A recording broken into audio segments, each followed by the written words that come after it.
ਸਤਿ ਸ਼੍ਰੀ ਅਕਾਲ। ਤੁਸੀਂ ਵੇਖ ਰਹੇ ਹੋ ਪੰਜਾਬ ਮੇਲ USA TV। ਮੈਂ ਹਾਂ ਸੰਜੀਵ ਯਸ਼ ਖੰਨਾ। ਇੱਕ ਤਾਂ ਹੁੰਦਾ ਹੈ ਜੀ ਮੰਚ ਟਾਈਮ, ਮਤਲਬ ਖਾਣ ਪੀਣ ਦਾ ਐਨ ਸਵਾਦੀ ਚੀਜ਼ਾਂ। ਆਪਾਂ ਸਾਰੇ ਪੰਜਾਬੀ ਜਾਣਦੇ ਹੀ ਹਾਂ, ਕਿਉਂਕਿ ਮੰਚ ਟਾਈਮ ਸਾਡਾ ਸਾਰੇ ਪੰਜਾਬੀਆਂ ਦਾ ਫੇਵਰੇਟ ਟਾਈਮ ਹੁੰਦਾ ਹੈ। ਤੇ ਦੂਜਾ ਹੁੰਦਾ ਜੀ ਕਰੰਚ ਟਾਈਮ, ਜੋ ਇਸ ਵਕਤ ਕਮਲਾ ਹੈਰਿਸ ਔਰ ਡੋਨਲਡ ਟਰੰਪ ਝੇਲਦੇ ਪਏ ਨੇ। ਕਰੰਚ ਟਾਈਮ ਹੁੰਦਾ ਕਿ ਜਦੋਂ ਤੁਸੀਂ ਵੱਡੇ ਫੈਸਲੇ ਲੈਣੇ ਨੇ ਜਿੱਤ ਹਾਸਲ ਕਰਨ ਵਾਸਤੇ, ਆਖਰੀ ਪਲਾਂ 'ਤੇ ਹੋ, ਕਿਉਂਕਿ 4 ਹਫ਼ਤੇ ਵੀ ਨਹੀਂ ਰਹਿ ਗਏ।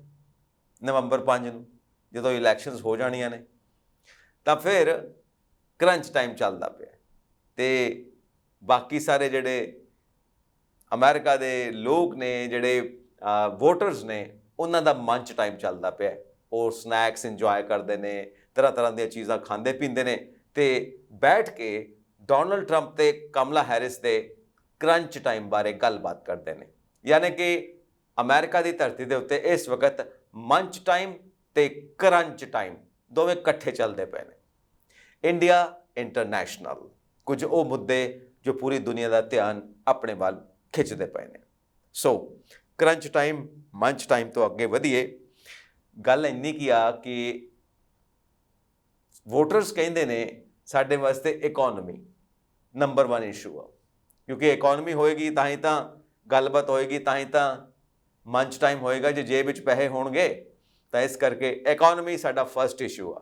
ਔਰ ਹਮੇਸ਼ਾ ਹੀ ਦੇਖੋ, ਅਮਰੀਕਾ ਦੀਆਂ ਸਾਰੀਆਂ ਇਲੈਕਸ਼ਨਸ ਹਿਸਟਰੀ ਵੱਲ ਵੀ ਝਾਤ ਪਾ ਕੇ ਦੇਖੋ ਤਾਂ ਇਕੋਨਮੀ ਦੇ ਉੱਤੇ ਕਾਫੀ ਜ਼ੋਰ ਰਿਹਾ ਵੋਟਰਸ ਦਾ, ਇਸ ਵਾਰ ਤਾਂ ਖਾਸ ਕਰਕੇ। ਅਤੇ ਦੂਸਰਾ ਐਬੋਰਸ਼ਨ ਦਾ ਇਸ਼ੂ, ਉਹ ਵੀ ਖਾਸ ਕਰਕੇ ਤਵੱਜੋ ਦੇ ਲਾਇਕ ਬਣਿਆ ਹੋਇਆ, ਔਰ ਸਾਰਿਆਂ ਦਾ ਧਿਆਨ ਇਹਦੇ ਵੱਲ ਲੱਗਾ ਹੋਇਆ।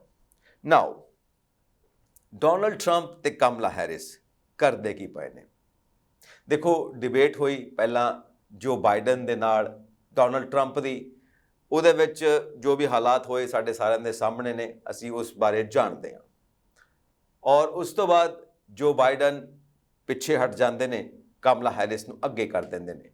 ਡੋਨਲਡ ਟਰੰਪ ਇਸ ਨੂੰ ਆਪਣੀ ਜਿੱਤ ਵਜੋਂ ਦੇਖਦੇ ਨੇ, ਅਤੇ ਨਾਲ ਇਹ ਵੀ ਗੱਲ ਕਰਦੇ ਨੇ, ਬਈ ਅਸੀਂ ਤਾਂ ਸਮਾਂ ਵੀ ਅਤੇ ਪੈਸਾ ਵੀ ਵੇਸਟ ਕੀਤਾ ਜੋ ਬਾਈਡਨ ਦੇ ਉੱਤੇ, ਤਾਂ ਸਾਨੂੰ ਇਹ ਮੁਆਵਜ਼ਾ ਦੇਵੇ ਸਾਡੀ ਵਿਰੋਧੀ ਧਿਰ, ਕਿਉਂਕਿ ਹੁਣ ਉਹ ਕਮਲਾ ਹੈਰਿਸ ਨੂੰ ਲੈ ਕੇ ਆ ਗਏ ਨੇ। ਹੁਣ ਫਿਰ ਤੋਂ ਸਮਾਂ ਲਗਾਉਣਾ ਪਊਗਾ, ਪੈਸਾ ਲਗਾਉਣਾ ਪਊਗਾ। ਖੈਰ ਠੀਕ ਆ, ਮਜ਼ਾਕ ਵੀ ਚੱਲਦਾ। ਇਲੈਕਸ਼ਨਸ ਨੇ, ਕੁਝ ਨਾ ਕੁਝ ਹਿਊਮਰ ਤਾਂ ਹੋਣਾ ਚਾਹੀਦਾ ਨਾ, ਨਹੀਂ ਤਾਂ ਸਭ ਕੁਝ ਹੀ ਖੁਸ਼ਕ ਹੋ ਜਾਊਗਾ, ਬੋਰਿੰਗ ਹੋ ਜਾਊਗਾ। ਚਲੋ, ਮਜ਼ਾਕ ਵੀ ਚੱਲਣਾ ਚਾਹੀਦਾ ਹੈ। ਔਰ ਡੋਨਲਡ ਟਰੰਪ ਵੈਸੇ ਵੀ ਮਜ਼ਾਕ ਕਰਨ ਲਈ ਜਾਣੇ ਜਾਂਦੇ ਨੇ, ਔਰ ਕਈ ਵਾਰ ਇੰਨਾ ਸੀਰੀਅਸ ਮਜ਼ਾਕ ਕਰ ਦਿੰਦੇ ਨੇ ਕਿ ਇਸ਼ੂ ਬਣ ਜਾਂਦਾ, ਔਰ ਉਹਦੇ ਉੱਤੇ ਰਿਮਾਰਕਸ ਹੋ ਜਾਂਦੇ ਨੇ ਲੋਕਾਂ ਦੇ, ਬਈ ਬਸ ਕਰੋ, ਐਡਾ ਵੱਡਾ ਮਜ਼ਾਕ ਵੀ ਨਾ ਕਰੋ ਕਿ ਤੁਸੀਂ ਆਪ ਹੀ ਮਜ਼ਾਕ ਬਣ ਜਾਓ। ਕਿਉਂਕਿ ਲੋਕ ਫਿਰ ਡੋਨਲਡ ਟਰੰਪ ਬਾਰੇ ਵੀ ਤਰ੍ਹਾਂ ਦੀਆਂ ਪੋਸਟ ਸ਼ੇਅਰ ਕਰਦੇ ਨੇ ਸੋਸ਼ਲ ਮੀਡੀਆ ਦੇ ਉੱਤੇ। ਖੈਰ, ਬੈਕ ਟੂ ਦ ਪੁਆਇੰਟ। ਨਾਓ ਰੈਲੀਆਂ ਚੱਲਦੀਆਂ ਪਈਆਂ, ਕੈਂਪੇਨਸ ਚੱਲਦੀਆਂ ਪਈਆਂ, ਅਤੇ ਉਹਦੇ ਵਿੱਚ ਇਹ ਦੋਵੇਂ ਧਿਰਾਂ ਲੱਗੀਆਂ ਹੋਈਆਂ ਨੇ, ਐਨ ਪੂਰੀ ਪਹਿਲਵਾਨੀ ਵਾਲੇ ਦਾਓ ਪੇਚ। ਅਸੀਂ ਜਿੱਤਣੀ ਹੈ ਕੁਸ਼ਤੀ, ਅਸੀਂ ਜਿੱਤਣੀ ਹੈ ਕੁਸ਼ਤੀ। ਵਾਈਟ ਹਾਊਸ ਅਸੀਂ ਜਾਵਾਂਗੇ, ਉਹ ਕਹਿੰਦੇ ਨਹੀਂ, ਵਾਈਟ ਹਾਊਸ ਅਸੀਂ ਜਾਵਾਂਗੇ। ਠੀਕ ਆ, ਇਹ ਤਾਂ ਹੁਣ ਪਬਲਿਕ ਨੇ ਤੈਅ ਕਰਨਾ ਹੈ ਨਾ, ਕਿਹਨੂੰ ਵਾਈਟ ਹਾਊਸ ਜਾਣ ਵਾਸਤੇ ਪਰਮਿਸ਼ਨ ਦੇਣੀ ਹੈ। ਡੈਮੋਕ੍ਰੇਸੀ ਵਿੱਚ ਤੇ ਪਰਮਿਸ਼ਨ ਪਬਲਿਕ ਦਿੰਦੀ ਹੈ, ਤਾਂ ਹੀ ਐਂਟਰੀ ਹੁੰਦੀ ਹੈ ਨਾ ਵਾਈਟ ਹਾਊਸ ਦੇ ਵਿੱਚ। ਨਾਓ ਹੈਰਿਸ ਖੁਸ਼ੀਆਂ ਵੰਡਣ ਲੱਗੇ ਹੋਏ ਨੇ, ਜੋਏ ਜੋਏ ਜੋਏ ਜੋਏ, ਹਰ ਪਾਸੇ ਖੁਸ਼ੀਆਂ ਵੰਡਣ ਲੱਗੇ ਪਏ ਨੇ। ਔਰ ਓਪੋਨੈਂਟਸ ਕਹਿੰਦੇ ਨੇ ਵੀ ਇਹ ਬਹੁਤ ਵਧੀਆ ਤਰੀਕਾ ਹੈ ਡਿਟੇਲਸ ਤੋਂ ਬਚਣ ਦਾ, ਕ੍ਰਿਟਿਸਿਜ਼ਮ ਤੋਂ ਬਚਣ ਦਾ, ਪੂਰੇ ਉੱਤਰ ਦੇਣ ਤੋਂ ਬਚਣ ਦਾ, ਹੈ ਨਾ, ਹਰ ਗੱਲ ਤੋਂ ਬਚਣ ਦਾ। ਇਹ ਬਹੁਤ ਵਧੀਆ ਤਰੀਕਾ ਹੈ, ਔਰ ਇਹਦੇ ਵਿੱਚ ਹੀ ਤੁਸੀਂ ਸਾਈਡ ਚੇਂਜ ਕਰ ਲੈਂਦੇ ਹੋ, ਯੂ ਟਰਨ ਮਾਰ ਲੈਂਦੇ ਹੋ, ਫਲਿਪ ਫਲॉप ਕਰ ਲੈਂਦੇ ਹੋ। ਜੋਏ ਜੋਏ, ਹੈ ਨਾ, ਕੌਨਸਟੀਟਿਊਸ਼ਨ ਆਫ ਅਮਰੀਕਾ ਦੇ ਵਿੱਚ ਲਿਖਿਆ ਪਰਸਿਊਟ ਆਫ ਹੈਪੀਨੈਸ, ਤਾਂ ਤੁਸੀਂ ਉਸ ਨੂੰ ਜੋਏ ਜੋਏ ਕਰਕੇ ਚੱਲੀ ਜਾ ਰਹੇ ਹੋ। ਔਰ ਟਿਮ ਵਾਲਜ਼ ਵੀ ਜੋਏ ਜੋਏ ਕਰ ਰਹੇ ਨੇ। ਔਰ ਇੱਧਰ ਡੋਨਲਡ ਟਰੰਪ ਜੋ ਵੀ ਆਫਰ ਕਰ ਰਹੇ ਨੇ ਪਬਲਿਕ ਨੂੰ, ਪਬਲਿਕ ਕਹਿ ਰਹੀ ਹੈ ਨਥਿੰਗ ਨਿਊ ਯਾਰ, ਕੁਝ ਨਵੀਂ ਗੱਲ ਤਾਂ ਹੈ ਹੀ ਨਹੀਂ, ਇਹ ਤਾਂ ਉਹੀ ਉਹ ਪੁਰਾਣੀਆਂ ਗੱਲਾਂ ਨੇ, ਕੁਝ ਨਵਾਂ ਹੋਣਾ ਚਾਹੀਦਾ ਹੈ। ਡੋਨਲਡ ਟਰੰਪ ਕੁਝ ਨਵਾਂ ਲੈ ਕੇ ਆਉਣ। ਹੁਣ ਨਵਾਂ ਕਿੱਥੋਂ ਲੈ ਕੇ ਆਉਣ? ਜਿਹੜੀ ਵਾਂਸ ਜਦੋਂ ਗੱਲਾਂ ਕਰਦੇ ਨੇ ਉਹ ਵੀ ਇਹੀ ਕਹਿੰਦੇ ਨੇ ਪਬਲਿਕ ਵਾਲੇ, ਇਹ ਤਾਂ ਜੀ ਉਹੀ ਡੋਨਲਡ ਟਰੰਪ ਦੀ ਕਾਪੀ ਪੇਸਟ ਆ, ਕੁਝ ਨਵੀਂ ਗੱਲ ਲੈ ਕੇ ਆਓ। ਹੁਣ ਨਵੀਂ ਗੱਲ ਕਿੱਥੋਂ ਲੈ ਕੇ ਆਉਣ? ਦੇਖੋ, ਗੱਲਾਂ ਤਾਂ ਉਹੀ ਉਹ ਪੁਰਾਣੀਆਂ ਹੁੰਦੀਆਂ ਨੇ ਜੋ ਸਦੀਆਂ ਤੋਂ ਕੀਤੀਆਂ ਜਾਂਦੀਆਂ ਨੇ, ਪਰ ਉਹਨੂੰ ਕਹਿਣ ਦਾ ਅੰਦਾਜ਼ ਨਵਾਂ ਹੋ ਜਾਂਦਾ ਹੈ, ਇਸ ਕਰਕੇ ਉਹ ਗੱਲ ਨਵੀਂ ਲੱਗਦੀ ਹੈ। ਕਮਲਾ ਹੈਰਿਸ ਵੀ ਜਿਹੜੀਆਂ ਗੱਲਾਂ ਕਰਦੇ ਪਏ ਨੇ ਉਹਦੇ 'ਚ ਕੋਈ ਨਵੀਂ ਗੱਲ ਨਹੀਂ ਆ, ਗੱਲਾਂ ਉਹੀ ਪੁਰਾਣੀਆਂ ਨੇ, ਪਰ ਕਹਿਣ ਦਾ ਅੰਦਾਜ਼ ਨਵਾਂ ਹੈ। ਯਾਨੀ ਕਿ ਪੁਰਾਣੀਆਂ ਗੱਲਾਂ ਨੂੰ ਕਹਿਣ ਦਾ ਕਮਲਾ ਹੈਰਿਸ ਦਾ ਆਪਣਾ ਅੰਦਾਜ਼ ਹੈ, ਡੋਨਲਡ ਟਰੰਪ ਦਾ ਆਪਣਾ ਅੰਦਾਜ਼ ਹੈ। ਇਸ ਕਰਕੇ ਇਸ ਅੰਦਾਜ਼ ਦੇ ਵਿੱਚ ਨਿਵੇਕਲਾਪਣ ਬਣਿਆ ਰਵੇ ਤਾਂ ਹੀ ਪਬਲਿਕ ਇੰਟਰਸਟ ਲੈਂਦੀ ਹੈ, ਦਿਲਚਸਪੀ ਲੈਂਦੀ ਹੈ, ਕਿਉਂਕਿ ਮਨੋਰੰਜਨ ਵੀ ਚਾਹੀਦਾ ਐਜੂਕੇਸ਼ਨ ਦੇ ਵਿੱਚ, ਤਾਂ ਹੀ ਐਜੂਕੇਸ਼ਨ ਦਾ ਮਜ਼ਾ ਆਉਂਦਾ, ਕਿਉਂਕਿ ਐਜੂਕੇਸ਼ਨ ਬਹੁਤ ਕੌੜੀ ਹੁੰਦੀ ਆ, ਹੈ ਨਾ, ਕਿਉਂਕਿ ਐਜੂਕੇਸ਼ਨ ਸੱਚ ਆ ਤੇ ਸੱਚ ਕੌੜਾ ਹੁੰਦਾ। ਇਸ ਕਰਕੇ ਥੋੜੀ ਬਹੁਤ ਉਹਦੇ ਵਿੱਚ ਮਜ਼ਾਕ ਦੀ ਮਿਲਾਵਟ ਚਾਹੀਦੀ ਹੈ ਤਾਂ ਕਿ ਮਿਠਾਸ ਬਣੀ ਰਵੇ ਤੇ ਜਿਹੜੀ ਐਜੂਕੇਸ਼ਨ, ਜਿਹੜੀ ਕੌੜੀ ਦਵਾਈ ਹੈ ਐਜੂਕੇਸ਼ਨ ਦੀ, ਉਹ ਹਜ਼ਮ ਹੋ ਸਕੇ, ਟੇਸਟ ਬਣਿਆ ਰਵੇ। ਖੈਰ, back to the point. Now Kamala Harris ਜੋ ਇਕਨੋਮੀ ਨੂੰ ਲੈ ਕੇ ਆਨਸਰਸ ਕਰਦੇ ਨੇ ਉਹੀ ਰਿਪੀਟ ਨੇ, ਬਾਰ-ਬਾਰ ਉਹੀ ਗੱਲਾਂ ਸਾਹਮਣੇ ਰੱਖੀਆਂ ਜਾਂਦੀਆਂ ਨੇ, ਕਿਉਂਕਿ ਸੇਮ ਇਕਨੋਮੀ ਹੈ, ਸੇਮ ਦੇਸ਼ ਹੈ, ਸੇਮ ਹਾਲਾਤ ਨੇ, ਔਰ ਡੋਨਲਡ ਟਰੰਪ ਵੀ ਕੋਈ ਵੱਖਰੀ ਗੱਲ ਨਹੀਂ ਕਰਦੇ ਕਿਉਂਕਿ ਇਕਨੋਮੀ ਉਹੀ ਹੋਇਆ ਹੈ। ਹੁਣ ਉਹ ਦੋਵਾਂ ਦਾ ਵਿਜ਼ਨ ਜ਼ਰੂਰ ਅਲੱਗ ਆ, ਦੋਵਾਂ ਦੀਆਂ ਪਾਲਿਸੀਜ਼ ਜ਼ਰੂਰ ਅਲੱਗ ਹੋ ਜਾਂਦੀਆਂ ਨੇ, ਕਿਉਂਕਿ ਹਰ ਚੀਜ਼ ਨੂੰ ਡੀਲ ਕਰਨ ਦਾ ਹਰ ਬੰਦੇ ਦਾ ਆਪਣਾ ਤਰੀਕਾ ਹੁੰਦਾ ਹੈ। ਸੋ ਇਹ ਤਰੀਕਾ ਹੀ ਵੱਖ-ਵੱਖ ਕਰਦਾ ਹੈ, ਡਿਫਰੈਂਸ਼ੀਏਟ ਕਰਦਾ ਹੈ, ਨਹੀਂ ਤਾਂ ਸਭ ਕੁਝ ਇੱਕੋ ਜਿਹਾ ਲੱਗੇਗਾ। ਹਾਲਾਂਕਿ ਦੋਵਾਂ ਨੇ ਜਦੋਂ ਚੱਲਣਾ ਹੈ ਜਿੱਤਣ ਤੋਂ ਬਾਅਦ, ਭਾਵੇਂ ਕਮਲਾ ਹੈਰਿਸ ਜਿੱਤਣ ਭਾਵੇਂ ਡੋਨਲਡ ਟਰੰਪ ਜਿੱਤਣ, ਚੱਲਣਾ ਤਾਂ ਇਕਨੋਮਿਸਟ ਦੀ ਰਾਏ ਨਾਲ ਆ, ਚੱਲਣਾ ਤੇ ਥਿੰਕ ਟੈਂਕਸ ਜਿਹੜੇ ਬੈਠੇ ਨੇ ਉਹਨਾਂ ਦੀ ਰਾਏ ਨਾਲ ਆ, ਚੱਲਣਾ ਤੇ ਫੈਡਰਲ ਰਿਜ਼ਰਵ ਦੀ ਰਾਏ ਨਾਲ ਆ, ਚੱਲਣਾ ਤੇ ਬੈਂਕ ਆਫ ਅਮਰੀਕਾ ਦੀ ਰਾਏ ਦੇ ਨਾਲ ਆ। ਖੈਰ, ਅੱਗੇ ਭਾਵੇਂ ਇਹ ਹੋਣਗੇ, ਪਿੱਛੇ ਤਾਂ ਉਹੀ ਟੀਮ ਬੈਠੀ ਹੈ ਕੰਟਰੋਲ ਕਰਨ ਵਾਲੀ। ਨਾਓ ਪਬਲਿਕ ਨੂੰ ਇਕਨੋਮੀ ਦੇ ਉੱਤੇ ਪੁਖਤਾ ਆਨਸਰ ਚਾਹੀਦੇ ਨੇ, ਪੁਖਤਾ ਡਿਟੇਲ ਚਾਹੀਦੀ ਹੈ ਜਿਹਦੇ ਵਿੱਚ ਸਾਰੇ ਵੋਟਰਸ ਇੰਟਰਸਟਿਡ ਨੇ। ਔਰ ਦੂਸਰਾ, ਇਕਨੋਮੀ ਦੇ ਉੱਤੇ ਡੋਨਲਡ ਟਰੰਪ ਦੇ ਵਿਚਾਰ, ਇਕਨੋਮੀ ਦੇ ਉੱਤੇ ਕਮਲਾ ਹੈਰਿਸ ਦੇ ਵਿਚਾਰ ਕਿਹੜੇ ਜ਼ਿਆਦਾ ਪੁਖਤਾ ਨੇ, ਪਬਲਿਕ ਇਹ ਐਨਾਲਾਈਜ਼ ਕਰਦੀ ਹੈ। And second is immigration, economy ਦੇ ਨਾਲ ਉਹ ਵੀ ਜੁੜਿਆ ਹੋਇਆ। ਇਮੀਗ੍ਰੇਸ਼ਨ ਦਾ ਇਸ਼ੂ ਵੀ ਬਹੁਤ ਜ਼ਬਰਦਸਤ ਹੈ, ਜਿਸ ਨੂੰ ਲੈ ਕੇ ਅਕਸਰ ਇਹ ਗੱਲਬਾਤ ਹੁੰਦੀ ਹੈ ਕਿ ਜੇ ਕਮਲਾ ਹੈਰਿਸ ਜਿੱਤਦੇ ਨੇ ਤੇ ਉਹ ਪ੍ਰਵਾਸੀਆਂ ਦੀ ਝੋਲੀ ਵਿੱਚ ਕੀ ਪਾਉਣਗੇ, ਤੇ ਜੇ ਡੋਨਲਡ ਟਰੰਪ ਜਿੱਤਦੇ ਨੇ ਉਹਨਾਂ ਨੇ ਤੇ ਡੰਡਾ ਚੁੱਕਿਆ ਹੋਇਆ। ਹੁਣ ਜੇ ਉਹ ਝੋਲੀ 'ਚ ਜੋ ਹੈਗਾ ਉਹ ਵੀ ਕੱਢ ਲੈਣ ਤੇ ਫਿਰ ਪ੍ਰਵਾਸੀ ਕੀ ਕਰ ਸਕਣਗੇ, ਇਹ ਵੀ ਸੋਚ ਬਣੀ ਹੋਈ ਹੈ। ਨਾਓ ਦੋਵਾਂ ਦੇ ਵਿਚਾਰ ਵੱਖੋ ਵੱਖਰੇ ਨੇ, ਔਰ ਐਬੋਰਸ਼ਨ ਦੇ ਉੱਤੇ ਵੀ ਕਮਲਾ ਹੈਰਿਸ ਆਪਣੇ ਵਿਚਾਰ ਰੱਖਦੇ ਨੇ, ਮਾਈ ਬਾਡੀ ਮਾਈ ਚੁਆਇਸ ਇਹ ਮੂਵਮੈਂਟ ਦੇ ਨਾਲ ਚੱਲਦੇ ਨੇ, ਔਰ ਡੋਨਲਡ ਟਰੰਪ ਆਪਣੇ ਵਿਚਾਰ ਰੱਖਦੇ ਨੇ। ਔਰ ਇੱਥੇ ਵੀ ਡੋਨਲਡ ਟਰੰਪ ਫਲਿਪ ਫਲॉप ਕਰਦੇ ਨੇ, ਚੇਂਜ ਕਰਦੇ ਨੇ ਆਪਣੀ ਸਾਈਡ ਨੂੰ ਦੇਖਦੇ ਹੋਏ ਮੌਕੇ ਦੇ ਮੁਤਾਬਿਕ, ਕਿਉਂਕਿ ਉਹ ਵੀ ਇਸ ਇਸ਼ੂ ਨੂੰ ਵੋਟ ਬੈਂਕ ਦੇ ਲਈ ਇਸਤੇਮਾਲ ਕਰ ਰਹੇ ਨੇ। ਔਰ ਉਹ ਇਲਜ਼ਾਮ ਵੀ ਲਗਾਉਂਦੇ ਨੇ ਕਿ ਕਮਲਾ ਹੈਰਿਸ ਇਸ ਇਸ਼ੂ ਨੂੰ ਵੋਟ ਬੈਂਕ ਦੇ ਲਈ ਇਸਤੇਮਾਲ ਕਰਦੇ ਨੇ। ਹਾਲਾਂਕਿ ਜੋ ਡੋਨਲਡ ਟਰੰਪ ਦੇ ਵਾਈਫ ਨੇ ਉਹ ਵੀ ਕਮਲਾ ਹੈਰਿਸ ਦੀ ਵਿਚਾਰਧਾਰਾ ਦੇ ਨੇ ਕਿ ਐਬੋਰਸ਼ਨ ਸਾਡਾ ਰਾਈਟ ਆ। ਨਾਓ ਇਸ਼ੂ ਭਾਵੇਂ ਕੋਈ ਵੀ ਇਸਤੇਮਾਲ ਕਰੇ ਆਪਣੀ ਇਲੈਕਸ਼ਨ ਕੈਂਪੇਨ ਦੇ ਵਿੱਚ ਜਿੱਤਣ ਵਾਸਤੇ ਜਾਂ ਇਲੈਕਸ਼ਨਸ ਦੇ ਵਿੱਚ ਜਿੱਤਣ ਵਾਸਤੇ, ਪਰ ਮੇਨ ਇਸ਼ੂ ਇਹ ਆ ਕਿ ਪਬਲਿਕ ਨੂੰ ਕੀ ਸੂਟ ਕਰਦਾ, ਪਬਲਿਕ ਨੂੰ ਕੀ ਚਾਹੀਦਾ, ਪਬਲਿਕ ਦੀ ਲਾਈਫ ਕਿਵੇਂ ਸੁਖਾਵੀਂ ਹੋਣੀ ਚਾਹੀਦੀ ਹੈ, ਅਮਰੀਕਨਸ ਦੀ ਲਾਈਫ ਕਿੱਦਾਂ ਬਿਊਟੀਫੁਲ ਹੋਵੇ, ਫੁੱਲ ਆਫ ਜੋਏ ਹੋਵੇ, ਜਿਹਨੂੰ ਆਪਾਂ ਕਨਸਟੀਟਿਊਸ਼ਨ ਆਫ ਅਮਰੀਕਾ ਦੇ ਵਿੱਚ ਕਹਿੰਦੇ ਹਾਂ ਪਰਸਿਊਟ ਆਫ ਹੈਪੀਨੈਸ। ਇਸ ਗੱਲ ਦੇ ਉੱਤੇ ਤਵੱਜੋ ਹੋਣੀ ਚਾਹੀਦੀ ਹੈ, ਤਾਂ ਹੀ ਲੋਕਾਂ ਨਾਲ ਜੁੜੀ ਹੋਈ ਗੱਲ ਕਰ ਸਕਣਗੇ ਡੋਨਲਡ ਟਰੰਪ, ਲੋਕਾਂ ਨਾਲ ਜੁੜੀ ਹੋਈ ਗੱਲ ਕਰ ਸਕਣਗੇ ਕਮਲਾ ਹੈਰਿਸ, ਤਾਂ ਹੀ ਉਹਨਾਂ ਦੇ ਦਿਲ ਦੇ ਵਿੱਚ ਆਪਣਾ ਅਕਸ ਬਣਾ ਸਕਣਗੇ ਜੇ ਲੋਕਾਂ ਦੀ ਗੱਲ ਕਰਨਗੇ। ਬਿਕੋਜ਼ ਡੈਮੋਕ੍ਰੇਸੀ ਲੋਕਾਂ ਦੇ ਲਈ ਹੁੰਦੀ ਹੈ, for the people, of the people, bye the people. So basic ਗੱਲ ਇਹ ਹੈ, ਬਾਟਮ ਲਾਈਨ ਇਹ ਆ। ਨਾਓ ਜਨਵਰੀ 6 ਦੀ ਗੱਲ ਲਗਾਤਾਰ ਹੋ ਰਹੀ ਹੈ। ਜਨਵਰੀ 6 ਨੂੰ ਲੈ ਕੇ ਜੋ ਬਾਈਡਨ ਵੀ ਕਹਿੰਦੇ ਨੇ ਕਿ ਸ਼ਾਇਦ ਇਹ ਇਲੈਕਸ਼ਨਸ ਸ਼ਾਂਤੀਪੂਰਨ ਨਾ ਹੋਣ, ਕਿਉਂਕਿ ਜਿਵੇਂ 2020 ਦੇ ਵਿੱਚ ਡੋਨਲਡ ਟਰੰਪ ਹਾਰ ਗਏ ਔਰ ਉਸ ਤੋਂ ਬਾਅਦ ਜੋ ਹੰਗਾਮਾ ਹੋਇਆ ਅਸੀਂ ਸਾਰੇ ਜਾਣਦੇ ਹਾਂ, ਤੇ ਜੇ ਇਸ ਵਾਰ ਵੀ ਡੋਨਲਡ ਟਰੰਪ ਹਾਰ ਜਾਂਦੇ ਨੇ ਤਾਂ ਉਹ ਆਪਣੀ ਹਾਰ ਸਵੀਕਾਰ ਕਰਨਗੇ, ਹੰਗਾਮਾ ਨਹੀਂ ਹੋਏਗਾ। ਇਹ ਸਾਰੀਆਂ ਗੱਲਾਂ ਜੋ ਬਾਈਡਨ ਵੀ ਕਰਦੇ ਨੇ ਔਰ ਇਹ ਗੱਲਾਂ ਅਮਰੀਕਨਸ ਵੀ ਕਰਦੇ ਨੇ ਕਿ ਡੋਨਲਡ ਟਰੰਪ ਦਾ ਕਰੈਕਟਰ ਕਿਸ ਤਰ੍ਹਾਂ ਦਾ ਸਾਹਮਣੇ ਆਉਣ ਵਾਲਾ ਹੈ ਜੋ ਹਾਰ ਜਾਂਦੇ ਨੇ। ਨਾਓ ਕਈ ਲੋਕ ਐਕਸਪਰਟ ਇਹ ਵੀ ਕਹਿੰਦੇ ਨੇ ਕਿ ਡੋਨਲਡ ਟਰੰਪ ਦਾ ਜੋ ਇਤਿਹਾਸ ਹੈ ਜਾਂ ਜੋ ਉਹਨਾਂ ਦਾ ਕਰੈਕਟਰ ਹੈ, ਤੁਸੀਂ ਉਹਨਾਂ 'ਤੇ ਵਿਸ਼ਵਾਸ ਨਹੀਂ ਕਰ ਸਕਦੇ। ਕੁਝ ਲੋਕ ਇਹ ਵੀ ਗੱਲ ਕਰਦੇ ਪਏ ਨੇ। ਔਰ ਕਮਲਾ ਹੈਰਿਸ ਬਾਰੇ ਵੀ ਘੱਟ ਬੁਰਾਈਆਂ ਨਹੀਂ ਹੈਗੀਆਂ, ਉਹਨਾਂ ਦੀਆਂ ਵੀ ਅਨੇਕਾਂ ਬੁਰਾਈਆਂ ਨੇ, ਡੋਨਲਡ ਟਰੰਪ ਆਪਣੀ ਕੈਂਪੇਨਸ ਦੇ ਵਿੱਚ ਜਿਸ ਤਰ੍ਹਾਂ ਬੁਰਾਈਆਂ ਕਰਦੇ ਨੇ ਕਮਲਾ ਹੈਰਿਸ ਦੀਆਂ, ਇੱਥੋਂ ਤੱਕ ਕਿ ਉਹਨਾਂ ਦੀ ਸੋਚ ਦੇ ਉੱਤੇ, ਉਹਨਾਂ ਦੇ ਵਿਚਾਰਾਂ ਦੇ ਉੱਤੇ ਗੱਲ ਕਰਨ ਦੇ ਨਾਲ ਉਹਨਾਂ ਦੀ ਦਿਮਾਗੀ ਹਾਲਤ 'ਤੇ ਵੀ ਗੱਲ ਕਰ ਜਾਂਦੇ ਨੇ, ਜੋ ਕਿ ਸ਼ੋਭਾ ਨਹੀਂ ਦਿੰਦੀ, ਐਕਸੈਪਟੇਬਲ ਨਹੀਂ, ਕਿਉਂਕਿ ਆਫਟਰ ਆਲ ਉਹ ਵਾਈਸ ਪ੍ਰੈਜ਼ੀਡੈਂਟ ਆਫ ਅਮਰੀਕਾ ਨੇ ਤੇ ਪ੍ਰੈਜ਼ੀਡੈਂਟਸ਼ਿਪ ਵਾਸਤੇ ਰੇਸ ਵਿੱਚ ਨੇ ਵਾਈਟ ਹਾਊਸ ਦੀ। ਨਾਓ ਪਬਲਿਕ ਕੀ ਕਹਿੰਦੀ ਆ ਸੋਸ਼ਲ ਮੀਡੀਆ ਦੇ ਉੱਤੇ, ਪਬਲਿਕ ਆਮ ਲਾਈਫ ਦੇ ਵਿੱਚ ਕੀ ਕਹਿੰਦੀ ਹੈ, ਦੈਟ ਮੈਟਰਸ, ਕਿਉਂਕਿ ਉਹ ਵੋਟਰਸ ਦੇ ਦਿਮਾਗ ਨੂੰ, ਵੋਟਰਸ ਦੀ ਸੋਚ ਨੂੰ ਸਾਹਮਣੇ ਲਿਆਉਣ ਦੇ ਵਿੱਚ ਮਦਦ ਕਰਦੇ ਆ। ਵੋਟਰਸ ਦੇ ਵਿਚਾਰ ਨੂੰ ਪੜ੍ਹਿਆ ਜਾ ਸਕਦਾ ਹੈ ਉਹਨਾਂ ਦੀਆਂ ਇਹ ਪੋਸਟ ਦੇ ਉੱਤੋਂ ਜੋ ਟ੍ਰੈਂਡ ਕਰਦੀਆਂ ਨੇ, ਉਹਨਾਂ ਦੀ ਰਿਮਾਰਕਸ ਦੇ ਉੱਤੋਂ। ਨਾਓ ਗੱਲ ਇੱਥੇ ਆ ਕੇ ਖੜਦੀ ਆ ਕਿ ਡੋਨਲਡ ਟਰੰਪ ਦੇ ਕਰੈਕਟਰ ਬਾਰੇ ਗੱਲ ਕੀਤੀ ਜਾਂਦੀ ਆ, ਔਰ ਕਿਤੇ ਇਹ ਵੀ ਗੱਲ ਹੁੰਦੀ ਆ ਕਿ ਉਹਨਾਂ ਦੀ ਬੈਕਗਰਾਊਂਡ ਦੇ ਨਾਲ ਕ੍ਰਾਈਮ ਜੁੜਿਆ ਹੋਇਆ, ਜਿਸ ਤਰ੍ਹਾਂ ਕੋਰਟ ਕੇਸਿਸ ਚੱਲਦੇ ਪਏ ਨੇ।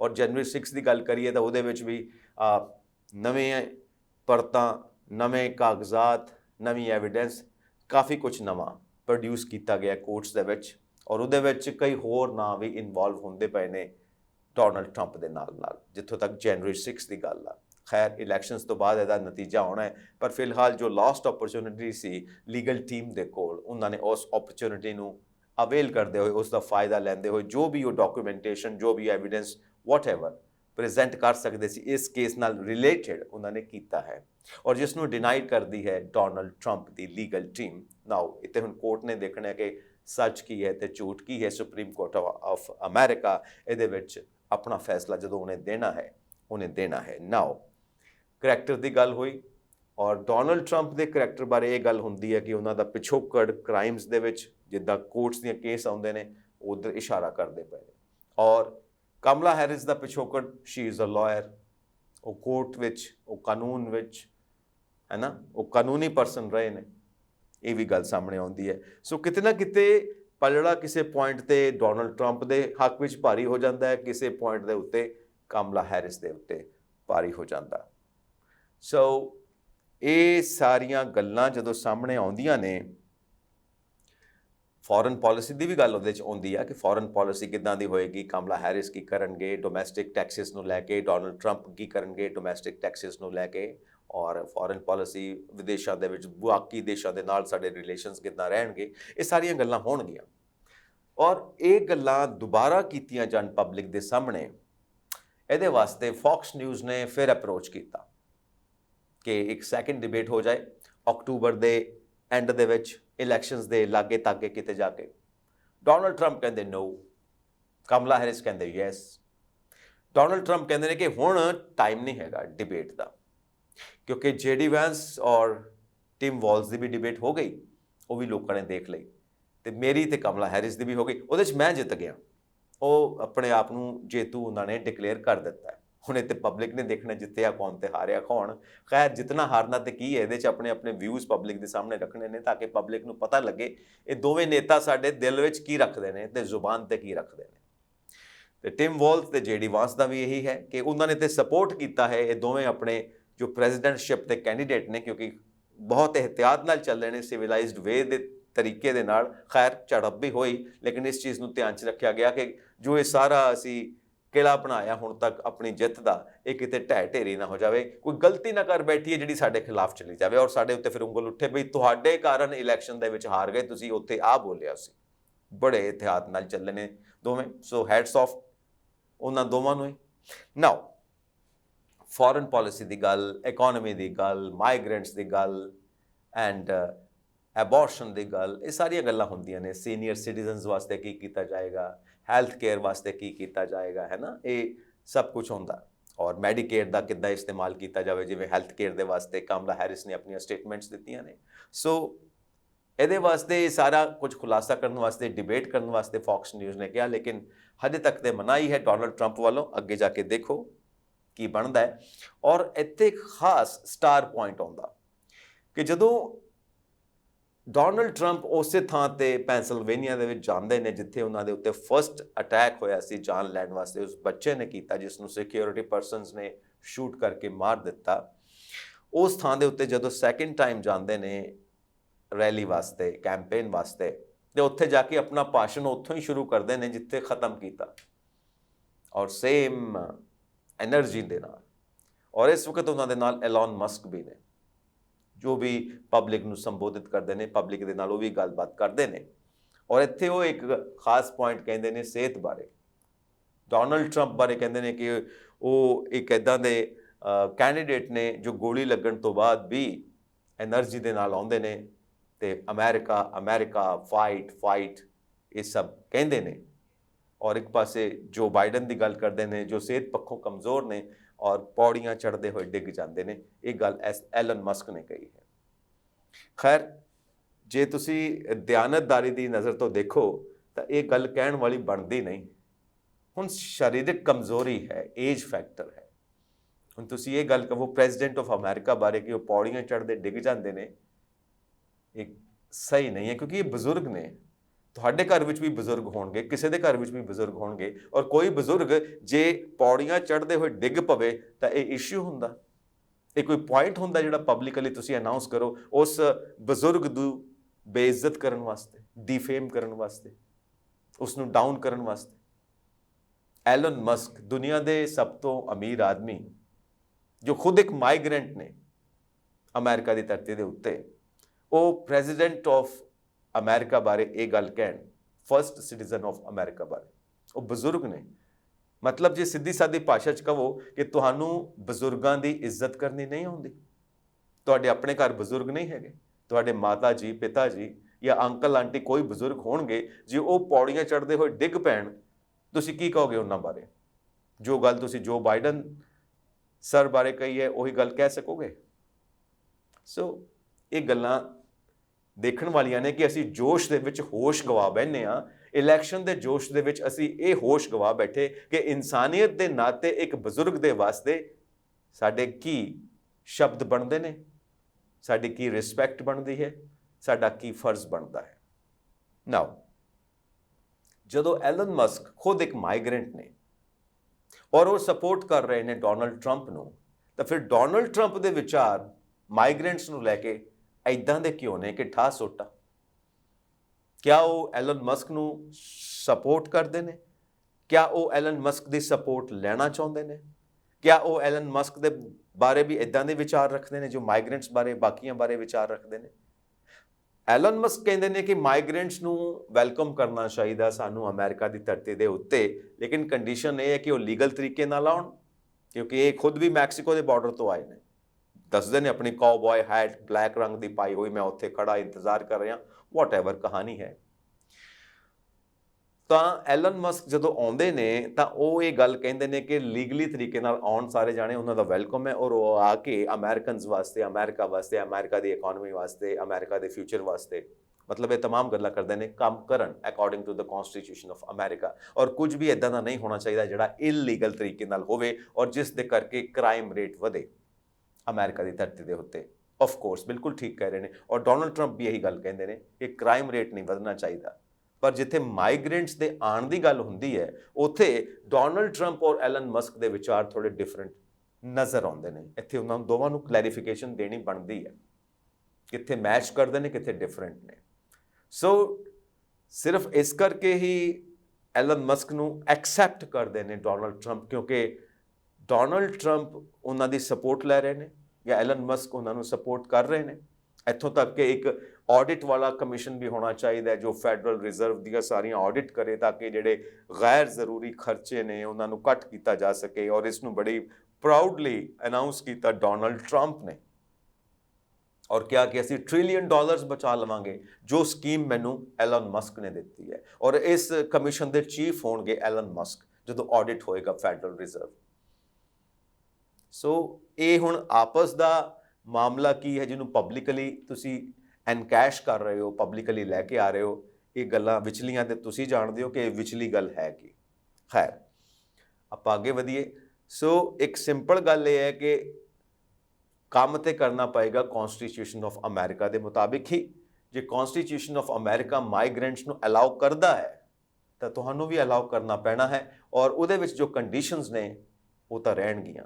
ਉਹਦੇ ਮੁਤਾਬਿਕ ਹੀ ਹੋਏਗਾ ਕਿ ਸਭ ਕੁਝ ਲੀਗਲ ਤਰੀਕੇ ਨਾਲ ਹੋਵੇ, ਇਲੀਗਲ ਤਰੀਕੇ ਨਾਲ ਨਾ ਹੋਵੇ। ਔਰ ਸੇਮ ਗੱਲ ਕਮਲਾ ਹੈਰਿਸ ਵੀ ਕਹਿੰਦੇ ਨੇ, ਜਦੋਂ ਉਹ ਵੀ ਮੈਕਸੀਕੋ ਬਾਰਡਰ ਤੇ ਗਏ ਨੇ, ਉਹਨਾਂ ਨੇ ਵੀ ਇਹ ਗੱਲ ਕਹੀ ਹੈ ਕਿ ਸਿਕਿਉਰਿਟੀ ਟਾਈਟ ਹੋਵੇ ਔਰ ਇਲੀਗਲੀ ਜੋ ਆਉਣਾ ਚਾਹੁੰਦੇ ਨੇ ਉਹਨਾਂ ਨੂੰ ਅਲਾਉ ਨਹੀਂ ਕਰਨਾ ਚਾਹੀਦਾ। ਸਾਨੂੰ ਆਪਣੇ ਨਿਯਮ ਸਖਤ ਕਰਨੇ ਚਾਹੀਦੇ ਨੇ ਔਰ ਅਮਰੀਕਾ ਦੀ ਸਿਕਿਉਰਿਟੀ ਨੰਬਰ 1 ਦੇ ਉੱਤੇ ਆ ਔਰ ਅਮਰੀਕਾ ਦੇ ਵਿੱਚ ਕ੍ਰਾਈਮ ਰੇਟ ਨਹੀਂ ਵਧਣਾ ਚਾਹੀਦਾ। ਔਰ ਇਸ ਇਸ਼ੂ ਦੇ ਵਿੱਚ ਇਹ ਦੇਖਣਾ ਜ਼ਰੂਰੀ ਹੈ ਕਿ ਜੋ ਮਾਈਗ੍ਰੇਸ਼ਨ ਦਾ ਸਿਸਟਮ ਹੈ ਉਹਦੇ ਵਿੱਚ ਜਿਹੜੀਆਂ ਕਮੀਆਂ ਨੇ ਉਹਦੇ ਉੱਤੇ ਕੰਮ ਕੀਤਾ ਜਾਵੇ ਤਾਂ ਕਿ ਇੱਕ ਸਟਰੋਂਗ ਸਿਸਟਮ ਸਾਹਮਣੇ ਆਵੇ ਔਰ ਉਹਦੇ ਮੁਤਾਬਿਕ ਸਭ ਕੁਝ ਫਿਲਟਰ ਹੋ ਕੇ ਹੀ ਮਾਈਗ੍ਰੈਂਟਸ ਅਮਰੀਕਾ ਦੀ ਧਰਤੀ ਦੇ ਉੱਤੇ ਕੰਮ ਕਰਨ ਵਾਸਤੇ ਸੈਟਲ ਹੋਣ ਵਾਸਤੇ ਆ ਸਕਣ। ਸੋ ਇਹ तमाम ਗੱਲਾਂ ਸਾਹਮਣੇ ਆਉਂਦੀਆਂ ਨੇ। ਨਾਓ ਅਸਲ ਵਿੱਚ ਦੇਖਿਆ ਜਾਵੇ ਤੇ ਇਹ ਲੱਗਦਾ ਹੈ ਕਿ ਇਕਨੋਮੀ ਦਾ ਇਸ਼ੂ ਤੇ ਮਾਈਗ੍ਰੈਂਟਸ ਦਾ ਇਸ਼ੂ, ਇਹ ਦੋ ਇਸ਼ੂ ਸਾਹਮਣੇ ਆ ਰਹੇ ਨੇ। ਐਬੋਰਸ਼ਨ ਦਾ ਇਸ਼ੂ ਆਫ ਕੋਰਸ ਹੈ, ਬਹੁਤ ਲੰਮੇ ਸਮੇਂ ਤੋਂ ਆ ਰਿਹਾ ਔਰ ਕਈ ਵਾਰ ਇਹ ਵੀ ਕਿਹਾ ਜਾਂਦਾ ਕਿ ਡੈਮੋਕ੍ਰੇਟਸ ਇਸ ਇਸ਼ੂ ਦੇ ਉੱਤੇ ਹੀ ਇਲੈਕਸ਼ਨਸ ਜਿੱਤਣਾ ਚਾਹੁੰਦੇ ਨੇ, ਵਾਟਐਵਰ। ਨਾਓ ਗੱਲ ਆਪਾਂ ਜੋ ਕਰ ਰਹੇ ਹਾਂ ਉਹ ਇਹ ਕਰ ਰਹੇ ਹਾਂ ਕਿ migrants the issue and economy the issue ਜਾਂ ਐਬੋਰਸ਼ਨ ਦਾ ਇਸ਼ੂ, ਇਹ ਇਸ਼ੂ ਕਿਤੇ ਨਾ ਕਿਤੇ ਇੰਟਰ ਰਿਲੇਟਡ ਨੇ। ਉੱਪਰੋਂ ਸਰਫੇਸ ਦੇ ਉੱਤੇ ਲੱਗਦੇ ਨੇ ਕਿ ਵੱਖ-ਵੱਖ ਨੇ, ਇੱਕ ਦੂਜੇ ਤੋਂ ਅਲੱਗ-ਅਲੱਗ ਨੇ, ਬਟ ਅੰਦਰ ਖਾਤੇ ਦੇਖਿਆ ਜਾਵੇ ਜਿਹਨੂੰ ਆਪਾਂ ਕਹਿੰਦੇ ਆ ਵਿਚਲੀ ਗੱਲ, ਜੁੜੇ ਹੋਏ ਨੇ, ਇੱਕ ਦੂਜੇ ਨੂੰ ਕੰਪਲੀਮੈਂਟ ਕਰਦੇ ਨੇ। ਇਹਨਾਂ ਇਸ਼ੂਜ਼ ਨੂੰ ਜੇ ਦੇਖਿਆ ਜਾਵੇ ਤਾਂ ਵੋਟਰਸ ਇਹਨਾਂ ਤਿੰਨਾਂ ਇਸ਼ੂਜ਼ ਨੂੰ ਮਿਲਾ ਕੇ ਸੋਚਦੇ ਨੇ, ਵੱਖ-ਵੱਖ ਨਹੀਂ ਸੋਚਦੇ, ਇਹਨਾਂ ਨੂੰ ਜੋੜ ਕੇ ਸੋਚਦੇ ਤਾਂ ਆਪਣੇ ਵਿਚਾਰ ਬਣਾਉਂਦੇ ਨੇ, ਕਿਉਂਕਿ ਇਹਨਾਂ ਇਸ਼ੂਜ਼ ਨੂੰ ਤੁਸੀਂ ਵੱਖ ਨਹੀਂ ਕਰ ਸਕਦੇ ਹੋ। ਇੱਕ ਟ੍ਰਾਈਐਂਗਲ ਆ, ਐਬੋਰਸ਼ਨ, ਇਕਨੋਮੀ, ਮਾਈਗ੍ਰੈਂਟਸ, ਸੋਲਿਡ ਇਸ਼ੂਜ਼ ਨੇ ਜੋ ਇਸ ਵਕਤ ਉੱਭਰ ਕੇ ਆ ਰਹੇ ਨੇ ਔਰ ਇਹਨਾਂ 2024 ਦੀਆਂ ਇਲੈਕਸ਼ਨਸ ਦਾ ਇੱਕ ਸੋਲਿਡ ਬੇਸ ਬਣਦੇ ਪਏ ਨੇ। These three issues are actually linked, ਜੁੜੇ ਹੋਏ ਨੇ। ਇਹ ਸੋਚ ਕੇ ਦੇਖੋ, ਸਮਝ ਕੇ ਦੇਖੋ, ਤੁਸੀਂ ਇੱਕੋ ਹੀ ਕੜੀ ਤੇ ਪਹੁੰਚੋਗੇ, ਇੱਕੋ ਹੀ ਪੁਆਇੰਟ ਤੇ ਪਹੁੰਚੋਗੇ ਔਰ ਇਸੇ ਪੁਆਇੰਟ ਤੇ ਪਹੁੰਚ ਕੇ ਤੁਸੀਂ ਡਿਸਾਈਡ ਕਰੋਗੇ ਵੋਟ ਕਿਹਨੂੰ ਦੇਣੀ ਹੈ, ਕਮਲਾ ਹੈਰਿਸ ਨੂੰ ਜਾਂ ਡੋਨਲਡ ਟਰੰਪ ਨੂੰ। ਔਰ ਜਿੱਥੋਂ ਤੱਕ ਆਪਾਂ ਗੱਲ ਕਰ ਰਹੇ ਹਾਂ ਕਿ ਇੰਟਰਵਿਊਜ਼ ਦਾ, ਇਲੈਕਸ਼ਨ ਕੈਂਪੇਨ ਪੀਆਰ ਟੀਮ ਦਾ ਇਹ ਹਿੱਸਾ ਰਹਿੰਦੀ ਹੈ ਕਿ ਇੰਟਰਵਿਊਜ਼ ਕਿੱਥੇ-ਕਿੱਥੇ ਹੋਣੀਆਂ ਨੇ, ਕਿਹੜੇ-ਕਿਹੜੇ ਚੈਨਲਸ ਦੇ ਉੱਤੇ ਹੋਣੀਆਂ ਨੇ। ਸੋ ਕਮਲਾ ਹੈਰਿਸ ਜਿੱਥੇ ਵੀ ਇੰਟਰਵਿਊ ਦਿੰਦੇ ਨੇ, ਨੈਚੁਰਲੀ ਇੰਟਰਵਿਊ ਲੈਣ ਵਾਲਾ ਅੱਗੋਂ ਸਵਾਲ ਕਰਨ ਵਾਲਾ ਕੁਝ ਅਨਕੰਫਰਟੇਬਲ ਕੁਐਸਚਨ ਜ਼ਰੂਰ ਪੁੱਛੇਗਾ, ਕਿਉਂਕਿ ਜਦੋਂ ਤੱਕ ਉਹ ਇੰਟਰਵਿਊ ਲੈਣ ਵਾਲੇ ਨੂੰ, ਜਿਹਦੀ ਇੰਟਰਵਿਊ ਲੈ ਰਿਹਾ, ਅਨਕੰਫਰਟੇਬਲ ਨਹੀਂ ਨਾ ਕਰਦਾ, ਉਦੋਂ ਤੱਕ ਉਹ ਸੱਚਾਈ ਨਹੀਂ ਬਾਹਰ ਨਿਕਲਦੀ। ਉਹਨੂੰ ਜਾਣ-ਬੁੱਝ ਕੇ ਤੰਗ ਕਰੇਗਾ, ਜਿਹਨੂੰ ਆਪਾਂ ਕਹਿੰਦੇ ਆ ਸੂਈ ਮਾਰਨਾ, ਪਿੰਨ ਮਾਰੇਗਾ ਤਾਂ ਹੀ ਸੱਚਾਈ ਬਾਹਰ ਆਏਗੀ। ਔਰ ਕਮਲਾ ਹੈਰਿਸ ਇਸ ਨੂੰ ਬੜੀ ਸਮਾਰਟਲੀ ਹੈਂਡਲ ਕਰਦੇ ਨੇ। ਜਦੋਂ ਵੀ ਕੋਈ ਅਨਕੰਫਰਟੇਬਲ ਸਿਚੁਏਸ਼ਨ ਬਣ ਜਾਂਦੀ ਹੈ, ਅਨਕੰਫਰਟੇਬਲ ਕੁਐਸਚਨਸ ਆਉਂਦੇ ਨੇ, ਉਦੋਂ ਉਸ ਕੁਐਸਚਨ ਨੂੰ ਐਕਨੋਲੇਜ ਕਰਦੇ ਨੇ, ਹਾਂ ਮੈਨੂੰ ਪਤਾ ਹੈ, ਯੈਸ ਯੂ ਆਰ ਰਾਈਟ। ਉਸ ਨੂੰ ਬੜੀ ਸਮਾਰਟਲੀ ਹੈਂਡਲ ਕਰਦੇ ਨੇ, ਪਰ ਕਦੀ ਪ੍ਰੋਪਰ ਆਨਸਰ ਨਹੀਂ ਦਿੰਦੇ ਔਰ ਪੂਰਾ ਆਨਸਰ ਕਦੀ ਨਹੀਂ ਦਿੰਦੇ, ਘੁਮਾ ਦਿੰਦੇ ਨੇ ਗੱਲ ਨੂੰ, ਬਿਕੋਜ਼ ਕਈ ਚੀਜ਼ਾਂ ਇੱਦਾਂ ਦੀਆਂ ਨੇ ਜਿਹੜੀਆਂ ਅਨਸੈਟਲਡ ਨੇ, ਉਹਦੇ ਬਾਰੇ ਇਸ ਵਕਤ ਪੁਖਤਾ ਆਨਸਰ ਨਹੀਂ ਬਣਦੇ, ਕਿਉਂਕਿ ਕੈਂਪੇਨਸ ਦੇ ਵਿੱਚ ਇਸ ਵਕਤ ਜੇ ਕੋਈ ਇੱਦਾਂ ਦੀ ਗੱਲਬਾਤ ਹੋ ਗਈ ਤਾਂ ਸਾਰੇ ਕੀਤੀ ਕਰਾਈ ਦੇ ਉੱਤੇ ਪਾਣੀ ਫਿਰ ਸਕਦਾ। ਜੋ ਇੰਨੀ ਮਿਹਨਤ ਹੋ ਰਹੀ ਹੈ, ਇੰਨਾ ਫੰਡ ਆ ਰਿਹਾ ਹੈ ਔਰ ਇਹ ਵੀ ਗੱਲ ਹੋ ਰਹੀ ਹੈ ਕਿ ਕਮਲਾ ਹੈਰਿਸ ਜਿੰਨਾ ਫੰਡ ਲੈ ਰਹੇ ਨੇ ਨਾ ਪਬਲਿਕ ਕੋਲੋਂ, ਇੰਨਾ ਫੰਡ ਅੱਜ ਤੋਂ ਪਹਿਲਾਂ ਅਮਰੀਕਾ ਦੀ ਹਿਸਟਰੀ ਦੇ ਵਿੱਚ ਕਦੀ ਵੀ ਨਹੀਂ ਲਿੱਤਾ ਗਿਆ। ਹਾਲਾਂਕਿ ਵੱਡੇ ਵੱਡੇ ਕਲੇਮ ਡੋਨਲਡ ਟਰੰਪ ਵੀ ਕਰਦੇ ਨੇ, ਜੋ ਬਾਈਡਨ ਦੇ ਸਮਰਥਕ ਵੀ ਕਰਦੇ ਨੇ, ਬਟ ਕਮਲਾ ਹੈਰਿਸ ਵੇਲੇ ਬਹੁਤ ਜ਼ਿਆਦਾ ਫੰਡ ਆ ਰਹੇ ਨੇ ਔਰ ਇਹਨਾਂ ਫੰਡਸ ਦੇ ਵਿੱਚ ਲੋਕਾਂ ਦੀ ਦਿਲਚਸਪੀ ਬਣੀ ਰਵੇ, ਲੋਕ ਇਸੇ ਤਰ੍ਹਾਂ ਫੰਡਿੰਗ ਕਰਦੇ ਰਹਿਣ। ਇਸ ਕਰਕੇ ਕੋਈ ਵੀ ਇੱਦਾਂ ਦੀ ਗੱਲ ਨਹੀਂ ਹੋਣੀ ਚਾਹੀਦੀ ਜਿਹੜੀ ਗਲਤ ਹੋ ਜਾਵੇ, ਜਿਹੜਾ ਸਾਰਾ ਬਣਿਆ ਬਣਾਇਆ ਖੇਡ ਵਿਗਾੜ ਕੇ ਰੱਖ ਦਿਓ। ਇਸ ਕਰਕੇ ਬੜੀ ਸੈਂਸਿਬਲੀ ਚੱਲਦੇ ਪਏ ਨੇ ਕਮਲਾ ਹੈਰਿਸ ਔਰ ਕਦੀ ਵੀ ਅਨਕੰਫਰਟੇਬਲ ਕੁਐਸਚਨ ਦਾ ਪੂਰਾ ਜਵਾਬ ਨਹੀਂ ਦਿੰਦੇ, ਉਹਨੂੰ ਐਕਨੋਲੇਜ ਕਰ ਦਿੰਦੇ ਨੇ ਔਰ ਸਮੇਂ ਆਉਣ ਦੇ ਉੱਤੇ ਉਹਦੇ ਜਵਾਬ ਦੇਣ ਦੀ ਵੀ ਗੱਲ ਹੁੰਦੀ ਆ, ਬਟ ਗੱਲ ਨੂੰ ਬੜੀ ਸਮਾਰਟਲੀ ਹੈਂਡਲ ਕਰਦੇ ਨੇ, ਡਿਪਲੋਮੈਟਿਕ ਵੇ ਡਿਪਲੋਮੈਟਿਕ ਵੇ। ਇਹ ਬਹੁਤ ਪਿਆਰਾ ਸ਼ਬਦ ਹੈ ਔਰ ਅਸੀਂ ਸਾਰੇ ਹੀ ਇਸ ਸ਼ਬਦ ਦਾ ਇਸਤੇਮਾਲ ਕਰਦੇ ਹਾਂ, डिप्लोमैटिक। What is diplomacy?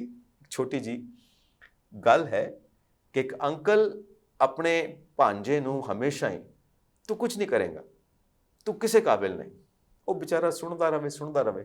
पर की होया, भांजा एक समय ते घरों चला गया ते 1-2 साल बाद जदों वापस आया, कामयाब होके आया, एक वधिया बिजनेसमैन बन के आया।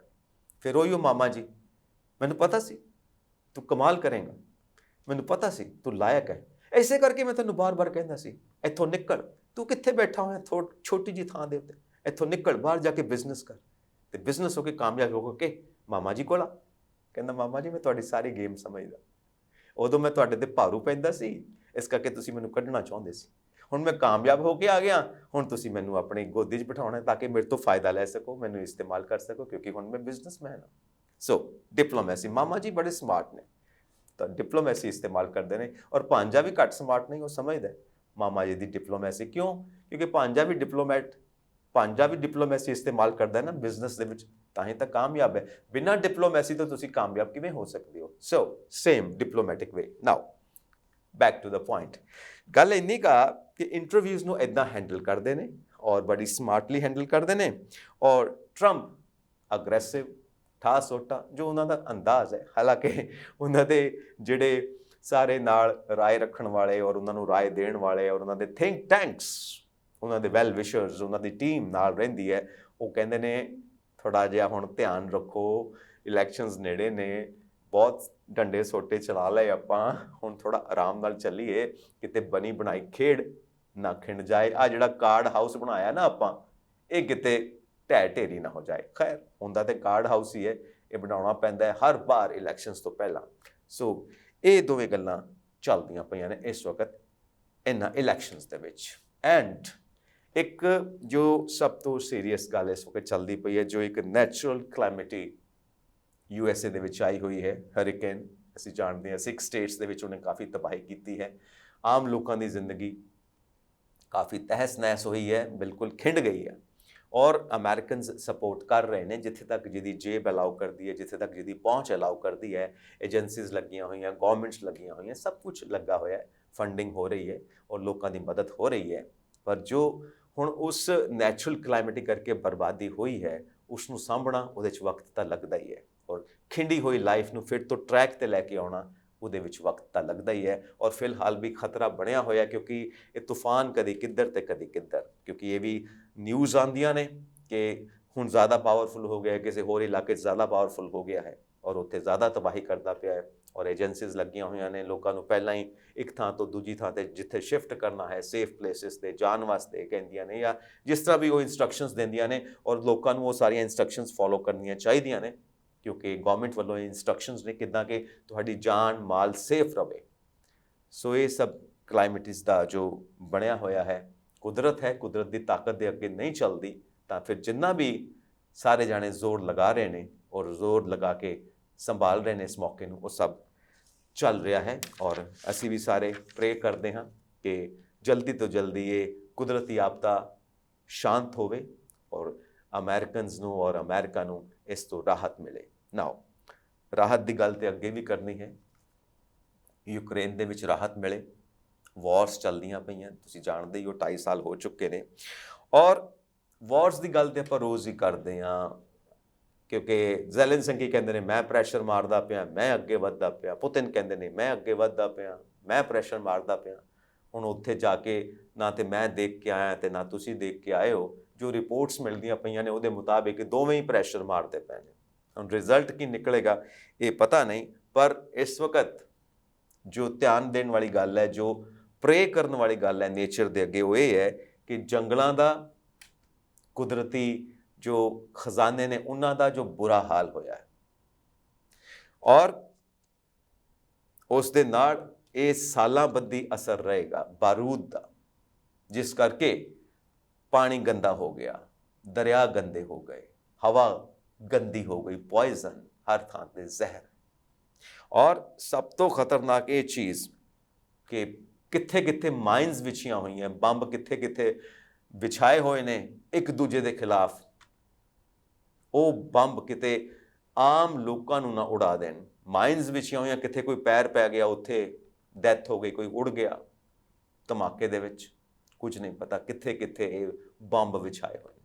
ਉਹਨੇ ਲੜਾਈ ਕਿੱਥੇ ਤੱਕ ਜਾਏਗੀ, ਔਰ ਬੰਦ ਹੋ ਵੀ ਜਾਂਦੀ ਹੈ ਤਾਂ ਉਸ ਤੋਂ ਬਾਅਦ ਵੀ ਆਪਣੇ ਪਿੱਛੇ ਜਿਹੜੀ ਤਬਾਹੀ ਛੱਡੀ ਹੋਈ ਹੈ ਉਹਨੂੰ ਕਿੱਦਾਂ ਸੰਭਾਲਣਾ, ਇੱਕ ਬਹੁਤ ਵੱਡਾ ਇਸ਼ੂ ਹੈ ਔਰ ਪੂਰੀ ਦੁਨੀਆ ਨੂੰ ਇਸ ਬਾਰੇ ਧਿਆਨ ਦੇਣਾ ਪੈਣਾ। ਨਾਓ ਦੂਸਰੀ ਗੱਲ ਜਿਹਦੇ ਬਾਰੇ ਧਿਆਨ ਦੇਣਾ ਪੈਣਾ ਉਹ ਹੈ ਗਾਜ਼ਾ ਵਾਰ, ਕਿਉਂਕਿ ਇਹ ਦੋਹੀਂ ਲੜਾਈਆਂ ਨੇ ਜਿਹੜੀਆਂ ਬਹੁਤ ਜ਼ੋਰਾਂ ਤੇ ਚੱਲਦੀਆਂ ਪਈਆਂ ਨੇ। ਔਰ ਗਾਜ਼ਾ ਵਾਰ ਦੀ ਗੱਲ ਕਰੀਏ ਤਾਂ ਕਾਫੀ ਸਮੇਂ ਬਾਅਦ ਜੋ ਬਾਈਡਨ ਔਰ ਨੇਤਨਯਾਹੂ ਜੋ ਪ੍ਰਾਈਮ ਮਿਨਿਸਟਰ ਆਫ ਇਜ਼ਰਾਈਲ ਨੇ, ਉਹਨਾਂ ਦੀ ਆਪਸ ਦੇ ਵਿੱਚ ਗੱਲਬਾਤ ਹੋਈ ਹੈ ਇਸ ਇਸ਼ੂ ਦੇ ਉੱਤੇ, ਜਦੋਂ ਦਾ ਮਿਡਲ ਈਸਟ ਦਾ ਇਹ ਸੰਕਟ ਬਹੁਤ ਜ਼ਿਆਦਾ ਗਹਿਰਾ ਹੋ ਗਿਆ, ਬਹੁਤ ਡੀਪ ਹੋ ਗਿਆ, ਇਹਦਾ ਕੋਈ ਸੋਲਿਊਸ਼ਨ ਨਹੀਂ ਮਿਲਦਾ ਪਿਆ। ਔਰ ਇਸ ਕਰਕੇ ਹੀ ਇਜ਼ਰਾਈਲ ਔਰ ਅਮਰੀਕਾ ਦੇ ਰਿਲੇਸ਼ਨਸ ਥੋੜੇ ਜਿਹੇ ਖਟਾਈ ਵਿੱਚ ਵੀ ਗਏ, ਔਰ ਉਸ ਨੂੰ ਦੁਬਾਰਾ ਤੋਂ ਰਿਵਾਈਵ ਕਰਨ ਦੀ ਕੋਸ਼ਿਸ਼ ਕਰਦੇ ਪਏ ਨੇ, ਫਿਰ ਤੋਂ ਡਿਪਲੋਮੈਟਿਕ ਵੇ, ਡਿਪਲੋਮੈਸੀ। ਸੋ 1 ਸਾਲ ਹੋ ਚੁੱਕਾ ਹੈ ਔਰ ਇਹ ਕ੍ਰਾਈਸਿਸ ਬਹੁਤ ਜ਼ਿਆਦਾ ਵੱਧ ਚੁੱਕੀਆਂ ਨੇ। ਗਾਜ਼ਾ ਤੋਂ ਹਮਲਾ ਹੋਇਆ ਇਜ਼ਰਾਈਲ ਦੇ ਉੱਤੇ 7 ਅਕਤੂਬਰ ਨੂੰ ਪਿਛਲੇ ਸਾਲ, ਔਰ ਉਹਦੇ ਵਿੱਚ 1100 ਤੋਂ ਵੱਧ ਲੋਕ ਮਾਰੇ ਗਏ, ਇਹ ਸਰਕਾਰੀ ਅੰਕੜਾ ਹੈ, ਔਰ 250 ਤੋਂ ਵੱਧ ਲੋਕਾਂ ਨੂੰ ਉਹਨਾਂ ਨੇ ਆਪਣੇ ਕਬਜ਼ੇ ਵਿੱਚ ਲੈ ਲਿਆ, ਔਰ ਇਸ ਘਟਨਾ ਨੇ ਪੂਰੀ ਦੁਨੀਆ ਨੂੰ ਹਿਲਾ ਕੇ ਰੱਖ ਦਿੱਤਾ ਹੈ। ਔਰ ਇਹ ਘਟਨਾ ਉੱਭਰੀ ਕਿੱਥੋਂ? ਕਿਉਂਕਿ ਕਈ ਦਹਾਕਿਆਂ ਦੀ ਆਪਸ ਦੇ ਵਿੱਚ ਜੋ ਟੈਂਸ਼ਨ ਬਣੀ ਹੋਈ ਹੈ, ਇਜ਼ਰਾਈਲ, ਫਿਲਿਸਤੀਨੀ, ਯਹੂਦੀ, ਮਤਲਬ ਇਹ ਸਭ ਹੁਣ ਇਹ ਪਤਾ ਨਹੀਂ ਕਿਸ ਬੇਸ ਦੇ ਉੱਤੇ ਟੈਂਸ਼ਨ ਬਣੀ ਹੋਈ ਹੈ। ਇਨਸਾਨ ਤਾਂ ਸਾਰੇ ਹੀ ਨੇ, ਪਰ ਆਪਸ ਦੇ ਵਿੱਚ ਲੜਨ ਦਾ ਕੋਈ ਨਾ ਕੋਈ ਬਹਾਨਾ ਲੱਭ ਲੈਂਦੇ ਨੇ। ਔਰ ਇਹ ਟੈਂਸ਼ਨ ਜੋ ਸਾਲਾਂ ਤੋਂ, ਦਹਾਕਿਆਂ ਤੋਂ ਬਣੀ ਹੋਈ ਹੈ ਔਰ ਇਸ ਵਕਤ ਵੀ ਚੱਲਦੀ ਪਈ ਹੈ, ਇਹ ਉਹਦੇ ਵਿੱਚੋਂ ਨਿਕਲੀ ਇਹ ਘਟਨਾ। ਔਰ ਇੱਦਾਂ ਦੀਆਂ ਪੁਰਾਣੀਆਂ ਇਤਿਹਾਸ ਦੇ ਵਿੱਚ ਕਈ ਘਟਨਾ ਨਿਕਲੀਆਂ ਨੇ, ਔਰ ਇਸ ਵਕਤ ਵੀ ਇਜ਼ਰਾਈਲ ਦੇ ਲੋਕ ਤੇ ਫਿਲਿਸਤੀਨ ਦੇ ਲੋਕ ਨਾਲ ਰਹਿ ਰਹੇ ਨੇ, ਕਿਉਂਕਿ ਸਰਹੱਦ ਇਕੱਠੀ ਹੈ ਨਾ, ਨਾਲ ਰਹਿ ਰਹੇ ਨੇ, ਪਰ ਸ਼ਾਂਤੀ ਨਾਲ ਨਹੀਂ ਰਹਿ ਰਹੇ, ਸ਼ਾਂਤੀ ਨਹੀਂ ਹੈ। ਔਰ ਇੱਥੇ ਪੁਆਇੰਟ ਆਉਂਦਾ ਇਹ ਆ ਕਿ ਸ਼ਾਂਤੀ ਤਾਂ ਜਿਹੜੀ ਪੋਲਿਟਿਕਸ ਆ ਉਹਦੇ ਵਿੱਚ ਨਹੀਂ ਹੈ, ਆਮ ਲੋਕਾਂ ਵਿੱਚ ਥੋੜਾ ਹੈ। ਆਮ ਲੋਕ ਤੇ ਕਦੀ ਜੰਗਾਂ ਨਹੀਂ ਮੰਗਦੇ, ਆਮ ਲੋਕ ਤੇ ਕਦੀ ਤਬਾਹੀ ਨਹੀਂ ਮੰਗਦੇ। ਇਹ ਜਿਹੜਾ ਪ੍ਰੈਸ਼ਰ ਹੈ, ਆਪਾਂ ਕਹਿੰਦੇ ਆ ਕਿ ਦੋਵੇਂ ਧਿਰਾਂ ਇਕੱਠੀਆਂ ਰਹਿੰਦੀਆਂ ਨੇ, ਨਾਲ ਰਹਿੰਦੀਆਂ ਨੇ, ਪਰ ਸ਼ਾਂਤੀ ਨਹੀਂ ਹੈ। ਇਹ ਪੋਲੀਟੀਕਲ ਵੇ ਹੈ ਗੱਲ ਦੱਸਣ ਦੀ, ਇਹ ਰਾਜਨੀਤਿਕ ਤਰੀਕਾ ਹੈ ਗੱਲ ਕਰਨ ਦਾ। ਪੋਲੀਟੀਕਲੀ ਕਰੈਕਟ ਹੋਣਾ ਚਾਹੀਦਾ ਹਰ ਚੀਜ਼, ਬਟ ਜੇ ਅਸੀਂ ਆਮ ਲੋਕਾਂ ਦੇ ਪੁਆਇੰਟ ਆਫ ਵਿਊ ਨਾਲ ਦੇਖੀਏ ਤਾਂ ਉਹ ਇਕੱਠੇ ਵੀ ਰਹਿ ਰਹੇ ਨੇ, ਉਹ ਸ਼ਾਂਤੀ ਨਾਲ ਰਹਿਣਾ ਚਾਹੁੰਦੇ ਨੇ, ਪਰ ਇਹ ਰਾਜਨੀਤੀ ਉਹਨਾਂ ਨੂੰ ਸ਼ਾਂਤੀ ਨਾਲ ਨਹੀਂ ਰਹਿਣ ਦੇਣਾ ਚਾਹੁੰਦੀ, ਬਿਕੋਜ਼ ਪਾਵਰ ਚਾਹੀਦੀ ਹੈ, ਪਾਵਰ ਸ਼ਿਫਟ ਚਾਹੀਦੀ ਹੈ, ਪਾਵਰ ਸਾਡੇ ਹੱਥ ਚਾਹੀਦੀ ਹੈ, ਔਰ ਬਲੀ ਦਾ ਬੱਕਰਾ ਬਣਨ ਆਮ ਲੋਕ। ਇਹ ਹਮੇਸ਼ਾ ਤੋਂ ਰਿਹਾ ਹੈ, ਇਤਿਹਾਸ ਰਿਹਾ ਹੈ। ਸੋ ਇਹ ਪੋਲੀਟੀਕਲ ਸਟੇਟਮੈਂਟ ਆ ਕਿ ਦੋਵੇਂ ਇਕੱਠੇ ਰਹਿ ਰਹੇ ਨੇ ਪਰ ਸ਼ਾਂਤੀ ਨਾਲ ਨਹੀਂ ਰਹਿ ਰਹੇ, ਇਹ ਆਮ ਲੋਕਾਂ ਦੇ point of view the statement ਨਹੀਂ ਹੈ, ਪਰ ਮੀਡੀਆ ਦੇ ਵਿੱਚ ਇਹ ਚੱਲਦੀ ਪਈ ਆ। ਬਟ ਹੋਣਾ ਕੀ ਹੈ ਹੁਣ? What is next? ਜੇ ਇਸ ਰਾਹ ਨੂੰ ਦੇਖੀਏ ਜਿਸ ਰਾਹ ਦੇ ਉੱਤੇ ਇਜ਼ਰਾਈਲ ਤੁਰ ਪਿਆ ਅਕਤੂਬਰ 7 ਤੋਂ ਬਾਅਦ, ਕੁਝ ਐਕਸਪਰਟਸ ਕਹਿੰਦੇ ਨੇ ਕਿ ਇਜ਼ਰਾਈਲ ਨੂੰ ਹਮਲਾ ਨਹੀਂ ਕਰਨਾ ਚਾਹੀਦਾ ਸੀ। ਇਸ ਗੱਲ ਦੇ ਉੱਤੇ ਬੈਠ ਕੇ UNO ਔਰ ਵੱਡੀਆਂ ਪਾਵਰਸ, ਸੁਪਰ ਪਾਵਰਸ ਜੋ ਦੁਨੀਆ ਦੀਆਂ ਨੇ, ਵੱਡੇ ਵੱਡੇ ਦੇਸ਼, ਸਭ ਨੂੰ ਬਿਠਾ ਕੇ ਗੱਲਬਾਤ ਕਰਨੀ ਚਾਹੀਦੀ ਸੀ ਕਿ ਦੇਖੋ ਬਈ ਆਹ ਕੀਤਾ ਜੇ ਇਹਨਾਂ ਨੇ, ਹੁਣ ਦੱਸੋ ਫਿਰ ਕੀ ਬਣੇ, ਹੁਣ ਦੱਸੋ ਫਿਰ ਕੀ ਕੀਤਾ ਜਾਏ। ਸਾਰੇ ਮਿਲ ਕੇ ਹਮਾਸ ਦੇ ਉੱਤੇ, ਸਾਰੇ ਮਿਲ ਕੇ ਗਾਜ਼ਾ, ਜੋ ਵੀ ਇੱਦਾਂ ਦੀ ਐਡਮਿਨਿਸਟ੍ਰੇਸ਼ਨ ਹੈ ਉਹਦੇ ਉੱਤੇ ਕੋਈ ਸ਼ਿਕੰਜਾ ਕੱਸਦੇ, ਕੋਈ ਬੈਨਸ ਲਗਾਉਂਦੇ ਤਾਂ ਕਿ ਅੱਗੇ ਤੋਂ ਇਹ ਘਟਨਾਵਾਂ ਹੋਣ ਨਾ। ਬਟ ਨੋ, ਅਟੈਕ ਸਿੱਧਾ ਇਜ਼ਰਾਈਲ, ਔਰ ਹੁਣ ਈਰਾਨ ਵੀ ਇਨਵੋਲਵ ਹੈ। ਔਰ ਗੱਲ ਇਹ ਕੀਤੀ ਜਾਂਦੀ ਹੈ ਕਿ ਗਾਜ਼ਾ ਦੇ ਵਿੱਚ ਨਾ ਹਮਾਸ ਨੇ ਆਪਣਾ ਮਿਲਟਰੀ ਬੇਸ ਬਣਾ ਲਿਆ ਇੱਕ ਤਰ੍ਹਾਂ ਨਾਲ, ਐਂਡ ਦੈਟ ਇਜ਼ ਟਰੂ, ਕਿਉਂਕਿ ਜਿੱਦਾਂ ਸੁਰੰਗਾਂ ਨੇ ਥੱਲੇ ਦਾ ਸਾਰਾ ਨੈਟਵਰਕ ਹੈ, ਕਲੋਨੀਓ ਬਣਾਈ ਹੋਈ ਥੱਲੇ ਪੂਰੀ ਬੇਸਮੈਂਟ ਦੇ ਵਿੱਚ, ਜਿਹਦਾ ਪਤਾ ਹੀ ਨਹੀਂ ਲੱਗਦਾ, ਉੱਥੇ ਹੀ ਲੀਡਰਸ ਛੁਪਦੇ ਨੇ ਇਹਨਾਂ ਦੇ, ਇਹ ਵੀ ਰਿਪੋਰਟਸ ਮਿਲਦੀਆਂ ਨੇ। ਸੋ ਆਪਣਾ ਇੱਕ ਮਿਲਟਰੀ ਬੇਸ ਗਾਜ਼ਾ ਦੀ ਧਰਤੀ ਦੇ ਉੱਤੇ ਬਣਾਇਆ ਹੋਇਆ, ਇਸ ਕਰਕੇ ਇਹ ਅਟੈਕਸ ਕਰਨਾ ਜ਼ਰੂਰੀ ਆ। ਹੁਣ ਗੱਲ ਇੱਥੇ ਤੱਕ ਵੀ ਕਹਿੰਦੇ ਨੇ, ਇਜ਼ਰਾਈਲ ਕਹਿੰਦਾ ਕਿ ਜੇ ਮੈਂ ਇੱਥੇ ਗੱਲ ਖਤਮ ਕਰ ਦੇਵਾਂ, ਗੇਮ ਖਤਮ ਕਰ ਦੇਵਾਂ, ਸੀਜ਼ ਫਾਇਰ ਕਰ ਦੇਵਾਂ, ਤਾਂ ਕੀ ਗਰੰਟੀ ਹੈ ਹਮਾਸ ਫਿਰ ਨਹੀਂ ਉੱਠੇਗਾ, ਹਮਾਸ ਫਿਰ ਹਮਲਾ ਨਹੀਂ ਕਰੇਗਾ, ਹਮਾਸ, ਹੈਜ਼ਬੁੱਲਾ ਜੋ ਦੋ ਗਰੁੱਪ ਨੇ, ਇਹ ਦੋਵੇਂ ਮੇਰੇ ਉੱਤੇ ਅਟੈਕ ਨਹੀਂ ਕਰਨਗੇ। What is the guarantee? Guarantee ਤਾਂ ਕਿਸੇ ਗੱਲ ਦੀ ਨਹੀਂ ਨਾ ਹੋ ਸਕਦੀ। ਇਸ ਕਰਕੇ ਇਜ਼ਰਾਈਲ ਕਹਿੰਦਾ ਕਿ ਮੈਂ ਤਾਂ ਇਹ ਜਿਹੜਾ ਯੁੱਧ ਕਰਦਾ ਪਿਆ ਨਾ, ਇਹ ਪੂਰੀ ਦੁਨੀਆ ਦੇ ਵਿੱਚ ਸ਼ਾਂਤੀ ਕਾਇਮ ਕਰਨ ਵਾਸਤੇ ਕਰਦਾ ਪਿਆ, ਕਿਉਂਕਿ ਮੈਂ ਪੂਰੀ ਦੁਨੀਆ ਦੇ ਵੱਲੋਂ ਲੜਦਾ ਪਿਆ ਇਹਨਾਂ ਦੋ ਗਰੁੱਪਸ ਦੇ ਨਾਲ ਜੋ ਦੁਨੀਆ ਦੇ ਵਿੱਚ ਅਸ਼ਾਂਤੀ ਰੱਖਣਾ ਚਾਹੁੰਦੇ ਨੇ, ਦੁਨੀਆ ਦੇ ਵਿੱਚ ਗੜਬੜ ਫੈਲਾਉਣਾ ਚਾਹੁੰਦੇ ਨੇ, ਕਿ ਇੱਥੋਂ ਬਹਿ ਕੇ ਪਤਾ ਨਹੀਂ ਦੁਨੀਆ ਦੇ ਕਿਸ ਹਿੱਸੇ ਦੇ ਵਿੱਚ ਕੀ ਆਪਰੇਟ ਕਰਨ, ਕਿੱਥੇ ਕਿਹੜੀ ਤਬਾਹੀ ਲੈ ਕੇ ਆਉਣ। ਇਸ ਕਰਕੇ ਮੈਂ ਇਹਨਾਂ ਦਾ ਸਮੂਲ ਨਾਸ਼ ਕਰ ਦੇਣਾ ਚਾਹੁੰਦਾ, ਇਹਨਾਂ ਨੂੰ ਪੂਰੀ ਤਰ੍ਹਾਂ ਖਤਮ ਕਰ ਦੇਣਾ ਚਾਹੁੰਦਾ। ਮੈਂ ਤਾਂ ਦੁਨੀਆ ਦੀ ਜੰਗ ਲੜਦਾ ਪਿਆ, ਦੁਨੀਆ ਵੱਲੋਂ ਲੜਦਾ ਪਿਆ। ਇਜ਼ਰਾਈਲ ਦੀ ਇਹ ਸਟੇਟਮੈਂਟ। ਸੋ ਹੁਣ ਗੱਲ ਇੱਥੇ ਬਣਦੀ ਆ ਕਿ ਸੀਜ਼ ਫਾਇਰ ਵੀ ਹੋ ਜਾਏ, ਇਹ ਧੂਆਂ ਸ਼ਾਂਤ ਵੀ ਹੋ ਜਾਏ, ਉਸ ਤੋਂ ਬਾਅਦ ਗਾਜ਼ਾ ਦੀ ਸਥਿਤੀ ਤੇ ਲੈਬਨਾਨ ਦੀ ਸਥਿਤੀ ਕੀ ਹੋਏਗੀ? ਗਾਜ਼ਾ ਤੇ ਮਲੀਆ ਮੇਟ ਹੈ, ਔਰ ਹਮੇਸ਼ਾ United States organisations and United States of America, United nations organisation ਵੱਲੋਂ, ਇਹ ਸਾਰੀਆਂ ਗੱਲਾਂ ਆਉਂਦੀਆਂ ਨੇ। ਲੈਬਨਾਨ ਨੂੰ ਸੈਕੰਡ ਗਾਜ਼ਾ ਨਾ ਬਣਾਓ, ਔਰ ਤੁਰੇ ਤਾਂ ਉੱਧਰ ਹੀ ਹੋਏ ਨੇ ਕਿ ਲੈਬਨਾਨ ਨੂੰ ਵੀ ਸੈਕੰਡ ਗਾਜ਼ਾ ਬਣਾ ਦਿੱਤਾ ਜਾਵੇ। ਜੇ ਲੜਾਈ ਖਤਮ ਹੁੰਦੀ ਆ ਤਾਂ ਉਸ ਤੋਂ ਬਾਅਦ ਗਾਜ਼ਾ ਦੀ ਔਰ ਲੈਬਨਾਨ ਦੀ ਸਥਿਤੀ ਕੀ ਹੋਏਗੀ, ਇਹ ਗੱਲ ਬਹੁਤ ਜ਼ਿਆਦਾ ਕਾਊਂਟ ਕਰਦੀ ਹੈ, ਕਿਉਂਕਿ ਜਿਵੇਂ ਅਮਰੀਕਾ ਦੇ ਵਿੱਚ ਕੁਦਰਤੀ ਆਪਦਾ ਹੈ, ਇਹ ਵੀ ਇੱਕ ਇਨਸਾਨ ਦੀ ਬਣਾਈ ਹੋਈ ਆਪਦਾ ਹੈ, ਔਰ ਆਪਦਾ ਆਪਣੇ ਪਿੱਛੇ ਜਿਹੜੀ ਤਬਾਹੀ ਛੱਡ ਕੇ ਜਾਂਦੀ ਆ, ਉਹਨੂੰ ਸਮੇਟਣਾ ਕਿਵੇਂ ਹੈ। ਇੰਨਾ ਕਚਰਾ, ਇੰਨਾ ਕੂੜਾ, ਟੁੱਟੀਆਂ ਹੋਈਆਂ ਇਮਾਰਤਾਂ ਦਾ, ਬੰਬਾਂ ਦਾ, ਇਹ ਸਭ ਕੂੜਾ ਸਮੇਟਣਾ ਕਿਵੇਂ ਹੈ। ਕਿੰਨੇ ਕੁ ਸਾਲ ਲੱਗਣਗੇ, ਕਿੰਨਾ ਕੁ ਸਮਾਂ ਲੱਗੇਗਾ, ਔਰ ਇਹਦਾ ਨਤੀਜਾ ਕੀ ਹੋਏਗਾ ਆਉਣ ਵਾਲੀਆਂ ਜਨਰੇਸ਼ਨਸ ਦੇ ਉੱਤੇ। ਇਸ ਬਾਰੂਦ ਦਾ ਜਿਹੜਾ ਫਟ ਚੁੱਕਾ ਹੈ, ਉਹਦਾ ਕੀ ਅਸਰ ਹੋਏਗਾ ਉਹਨਾਂ ਦੀ ਸਿਹਤ ਦੇ ਉੱਤੇ, ਦਿਮਾਗੀ ਸਿਹਤ ਦੇ ਉੱਤੇ। ਇਹ ਸਭ ਗੱਲਾਂ ਸੋਚਣ ਵਾਲੀਆਂ ਨੇ ਕਿ ਇਹ ਲੈਬਨਾਨ ਤੇ ਗਾਜ਼ਾ ਨੂੰ ਕਿਸ ਸਥਿਤੀ ਦੇ ਵਿੱਚ ਛੱਡ ਕੇ ਜਾਏਗਾ। ਸੋ ਇਸ ਵਕਤ 7 ਅਕਤੂਬਰ ਦੀ ਗੱਲ ਜੇ ਕਰਦੇ ਨੇ ਤਾਂ ਇਜ਼ਰਾਈਲ ਇਹ ਕਹਿੰਦਾ ਹੈ ਕਿ ਜੇ ਮੈਂ ਇਹ ਯੁੱਧ ਇੱਥੇ ਸੀਜ਼ ਫਾਇਰ ਕਰ ਦਿੱਤਾ ਤਾਂ ਇਸ ਤੋਂ ਬਾਅਦ ਹੋਰ ਕਈ 7 ਅਕਤੂਬਰ ਦੇਖਣ ਨੂੰ ਮਿਲ ਸਕਦੀਆਂ ਨੇ ਦੁਨੀਆ ਨੂੰ, ਕਿਉਂਕਿ ਹਮਾਸ ਤੇ ਹਿਜ਼ਬੁੱਲਾ ਕੋਈ ਗਾਰੰਟੀ ਨਹੀਂ ਦਿੰਦੇ ਕਿ ਉਹ ਚੁੱਪ ਕਰਕੇ ਬੈਠਣਗੇ। ਇਸ ਕਰਕੇ ਮੈਂ ਯੁੱਧ ਕਰ ਰਿਹਾ। ਸੋ ਹਰੇਕ ਦੀ ਆਪਣੀ ਦਲੀਲ ਹੈ, ਹਰੇਕ ਆਪਣੀ ਦਲੀਲ ਦੇ ਉੱਤੇ ਕੰਮ ਕਰਦਾ ਹੈ, ਪਰ ਇਹਦੇ ਵਿੱਚ ਗੱਲ ਇਹ ਹੈ ਕਿ ਫਿਲਿਸਤੀਨੀ 1 ਲੱਖ ਦੇ ਕਰੀਬ ਆਪਣੀਆਂ ਥਾਵਾਂ ਤੋਂ ਜਾ ਚੁੱਕੇ ਨੇ, ਆਪਣੇ ਘਰ-ਬਾਰ ਨੂੰ ਛੱਡਣ ਤੇ ਮਜਬੂਰ ਹੋ ਚੁੱਕੇ ਨੇ, ਡਿਸਪਲੇਸਮੈਂਟ ਹੋ ਚੁੱਕੀ ਹੈ, ਖਿੰਡ ਗਏ ਨੇ, ਔਰ ਉਹਨਾਂ ਵਾਸਤੇ ਕੋਈ ਥਾਂ ਨਹੀਂ। ਕਿੱਧਰ ਜਾਈਏ, ਕਿੱਧਰ ਨਾ ਜਾਈਏ, ਕਿੱਥੇ ਬਚ ਜਾਈਏ, ਬਚਣਾ ਕਿੱਥੇ। ਜਿੱਧਰ ਜਾਓ ਉੱਧਰ ਹੀ ਬੰਬ, ਜਿੱਧਰ ਜਾਓ ਉੱਧਰ ਹੀ ਮਿਜ਼ਾਈਲ। ਨਿੱਕੇ ਨਿੱਕੇ ਬੱਚੇ ਚੁੱਕੇ ਹੋਏ ਨੇ, ਨਵੇਂ ਜੰਮੇ ਬੱਚੇ ਚੁੱਕੇ ਹੋਏ ਨੇ ਮਾਵਾਂ ਨੇ। ਸੋ ਹਾਲਾਤ ਦੇਖੋ ਕੀ ਬਣੇ ਹੋਏ ਨੇ ਇਸ ਵਕਤ। ਸਕੂਲ ਬੰਦ, ਹਸਪੀਟਲ ਬੰਦ, ਪੋਲਿਊਸ਼ਨ ਹਰ ਥਾਂ ਦੇ ਉੱਤੇ, ਫਿਊਚਰ ਦਾ ਪਤਾ ਨਹੀਂ, ਔਰ ਜੋ ਸਾਰੇ ਸੈਪਟਿਕ ਟੈਂਕਸ ਐਂਡ ਸੈਨੀਟੇਸ਼ਨ ਦੇ ਸਾਰੇ ਪਾਈਪਸ ਸਭ ਬਲੌਕ, ਗੰਦਗੀ ਹਰ ਥਾਂ ਦੇ ਉੱਤੇ। ਇਸ ਗੰਦਗੀ ਨੂੰ ਸਮੇਟਣਾ ਕਿਵੇਂ ਹੈ। ਸੋ ਹੈਲ ਬਣਿਆ ਪਿਆ ਇਸ ਵਕਤ, ਨਰਕ ਬਣਿਆ ਪਿਆ। ਇਸ ਦੇ ਉੱਤੇ ਕੰਮ ਹੋਣਾ ਚਾਹੀਦਾ ਔਰ ਸ਼ਾਂਤੀ ਜ਼ਰੂਰ ਸਥਾਪਿਤ ਹੋਣੀ ਚਾਹੀਦੀ ਆ। ਔਰ ਬਾਰ-ਬਾਰ ਇਹ ਗੱਲ ਸਾਹਮਣੇ ਆਉਂਦੀ ਆ ਕਿ ਇਹ ਇੱਕ ਸਾਮੂਹਿਕ ਨਰਸੰਹਾਰ ਹੈ, ਸਾਮੂਹਿਕ ਜਿਹਨੂੰ ਹੱਤਿਆ ਕਿਹਾ ਜਾ ਸਕਦਾ, ਜੋਨੋਸਾਈਡ ਹੈ। ਲੋਕਾਂ ਨੂੰ ਇਕੱਠਿਆਂ ਨੂੰ ਮਾਰ ਦੇਣਾ, ਇਹ ਚੱਲਦਾ ਪਿਆ। ਜਿੱਦਾਂ ਆਪਾਂ ਸੈਕੰਡ ਵਰਲਡ ਵਾਰ ਦੀ ਗੱਲ ਕਰਦੇ ਹਾਂ, ਹਿਟਲਰ ਦੀ ਗੱਲ ਕਰਦੇ ਹਾਂ, ਨਾਜ਼ੀਜ਼ ਦੀ ਗੱਲ ਕਰਦੇ ਹਾਂ, ਯਹੂਦੀਆਂ ਦੀ ਗੱਲ ਕਰਦੇ ਹਾਂ, ਜੋ ਹਿਸਟਰੀ ਨੂੰ ਦੇਖੋ ਤਾਂ ਇੱਦਾਂ ਹੀ ਕਈਆਂ ਨੂੰ ਮਾਰਿਆ ਗਿਆ, ਪੂਰੀਆਂ ਦੀਆਂ ਪੂਰੀਆਂ ਕੌਮਾਂ ਦੇ ਉੱਤੇ। ਸੋ ਅਤਿਆਚਾਰ ਹੁੰਦੇ ਨੇ। ਇਹਦੇ ਵਿੱਚ ਇੱਕ ਇਹ ਪੁਆਇੰਟ ਆਉਂਦਾ ਕਿ ਕੋਈ ਤੁਹਾਡੀ ਜ਼ਮੀਨ ਜ਼ਬਰਦਸਤੀ ਖੋਹ ਕੇ ਲੈ ਜਾਵੇ ਤਾਂ ਤੁਸੀਂ ਕੁਝ ਵੀ ਨਾ ਕਰੋ, ਤੁਸੀਂ ਚੁੱਪਚਾਪ ਬੈਠੇ ਰਹੋ। ਇਹ ਵੀ ਤੁਹਾਨੂੰ ਸ਼ੋਭਾ ਨਹੀਂ ਦਿੰਦਾ ਕਿ ਤੁਸੀਂ ਹੱਥ ਤੇ ਹੱਥ ਧਰ ਕੇ ਬੈਠੇ ਰਹੋ। ਦਲੀਲਾਂ ਨੇ, ਉਹ ਵੀ ਆਪਣੀ ਦਲੀਲ ਦਿੰਦੇ ਨੇ, ਉਹ ਵੀ ਆਪਣੀ ਦਲੀਲ ਦਿੰਦੇ ਨੇ। ਜ਼ਮੀਨ ਦੇ ਟੁਕੜਿਆਂ ਵਾਸਤੇ ਅਸੀਂ ਇੱਕ ਦੂਜੇ ਦੀ ਜਾਨ ਲੈਂਦੇ ਹਾਂ, ਇੱਕ ਦੂਜੇ ਨੂੰ ਮਾਰ ਦਿੰਦੇ ਹਾਂ। ਸੋ ਜ਼ਮੀਨ ਤਾਂ ਇੱਥੇ ਹੀ ਰਹਿਣੀ ਆ, ਕਿਤੇ ਜਾਣੀ ਨਹੀਂ, ਪਰ ਲੋਕਾਂ ਨੇ ਚਲੇ ਜਾਣਾ, ਜਾਨ ਚਲੀ ਜਾਣੀ ਹੈ, ਉਹ ਮੁੜ ਕੇ ਨਹੀਂ ਆਉਣੀ। ਇੱਕ ਥੋੜ੍ਹੀ ਸਾਨੂੰ ਸਮਝਦਾਰੀ ਨਾਲ ਕੰਮ ਲੈਣਾ ਚਾਹੀਦਾ, ਕਿਉਂਕਿ ਕਹਿੰਦੇ ਨੇ ਬਈ ਸਿਆਣੇ ਇਨਸਾਨ ਕੁਦਰਤ ਦੀ ਸਭ ਤੋਂ ਸਿਆਣੀ ਰਚਨਾ ਹੈ, ਤਾਂ ਫਿਰ ਉਹਨੂੰ ਦਿਖਾਉਣੀ ਚਾਹੀਦੀ ਹੈ ਨਾ ਆਪਣੀ ਸਮਝਦਾਰੀ, ਤਾਂ ਹੀ ਤਾਂ ਉਹ ਸਿਆਣੀ ਰਚਨਾ ਹੈ। ਸਿਰਫ ਗੱਲਾਂ ਨਾਲ ਤੇ ਸਿਆਣੀ ਰਚਨਾ ਨਹੀਂ ਹੈ। ਔਰ ਇਸ ਵਕਤ ਜੋ ਪੂਰੀ ਦੁਨੀਆ ਦੇ ਹਾਲਾਤ ਬਣੇ ਹੋਏ ਨੇ, ਲੱਗਦਾ ਤਾਂ ਨਹੀਂ ਕਿ ਇਨਸਾਨ ਕੁਦਰਤ ਦੀ ਸਭ ਤੋਂ ਸਿਆਣੀ ਰਚਨਾ ਹੈ। ਖੈਰ, ਜਦੋਂ ਕਹਿੰਦੇ ਨੇ ਸਿਆਣੇ ਤਾਂ ਇਹ ਗੱਲ ਸੱਚ ਵੀ ਹੋਏਗੀ, ਕਿਉਂਕਿ ਮਹਾਨ ਕੰਮ ਕਰਨ ਵਾਲੇ ਵੀ ਤਾਂ ਲੋਕ ਹੀ ਨੇ ਨਾ। ਉਹ ਵੀ ਤਾਂ ਹਿਸਟਰੀ 'ਚ ਹੈਗੇ ਨੇ, ਪ੍ਰੈਜ਼ੈਂਟ ਵਿੱਚ ਵੀ ਹੈਗੇ ਨੇ, ਔਰ ਫਿਊਚਰ ਵਿੱਚ ਵੀ ਹੋਣਗੇ।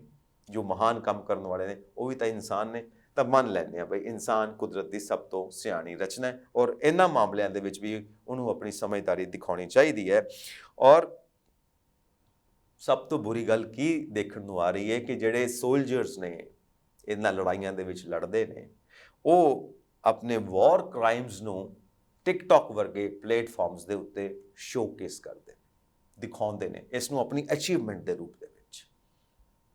ਇਹ ਅਸੀਂ ਬਹੁਤ ਵੱਡਾ ਕੰਮ ਕਰਦੇ ਪਏ ਹਾਂ, ਇਹ ਦੇਖੋ ਟਿਕਟੌਕ ਦੇ ਉੱਤੇ ਉਹਨਾਂ ਦੀਆਂ videos, whatever, photographs, whatever showcase ਕਰਦੇ। ਹੁਣ ਇੱਥੇ ਫਿਰ ਉਹੀ ਪੁਆਇੰਟ ਆ ਜਾਂਦਾ ਹੈ, ਵਾਕਈ ਇਨਸਾਨ ਕੁਦਰਤ ਦੀ ਸਭ ਤੋਂ ਸਿਆਣੀ ਰਚਨਾ। ਸੋ ਇਸ ਵਕਤ ਇਨਸਾਨ ਨੂੰ ਆਪਣੀ ਸਮਝਦਾਰੀ ਦਾ ਸਬੂਤ ਦੇਣਾ ਪੈਣਾ ਹੈ, ਤਾਂ ਕਿ ਵਾਕਈ ਇਹ ਗੱਲ ਪ੍ਰੂਵ ਹੋਵੇ ਕਿ ਇਨਸਾਨ ਕੁਦਰਤ ਦੀ ਸਭ ਤੋਂ ਸਿਆਣੀ ਰਚਨਾ ਹੈ। ਤੁਸੀਂ ਆਪਣੇ ਕੀ ਵਿਚਾਰ ਰੱਖਦੇ ਹੋ ਇਹਨਾਂ ਮੁੱਦਿਆਂ ਦੇ ਉੱਤੇ, ਸਾਨੂੰ ਜ਼ਰੂਰ ਇਨਬਾਕਸ ਕਰੋ। ਸਾਡਾ ਚੈਨਲ ਪੰਜਾਬ ਮੇਲ USA TV ਸਬਸਕ੍ਰਾਈਬ ਕਰੋ। ਇੰਡੀਆ ਇੰਟਰਨੈਸ਼ਨਲ ਮੈਂ ਹਾਂ ਸੰਜੀਵ ਯਸ਼ ਖੰਨਾ। ਸਤਿ ਸ਼੍ਰੀ ਅਕਾਲ।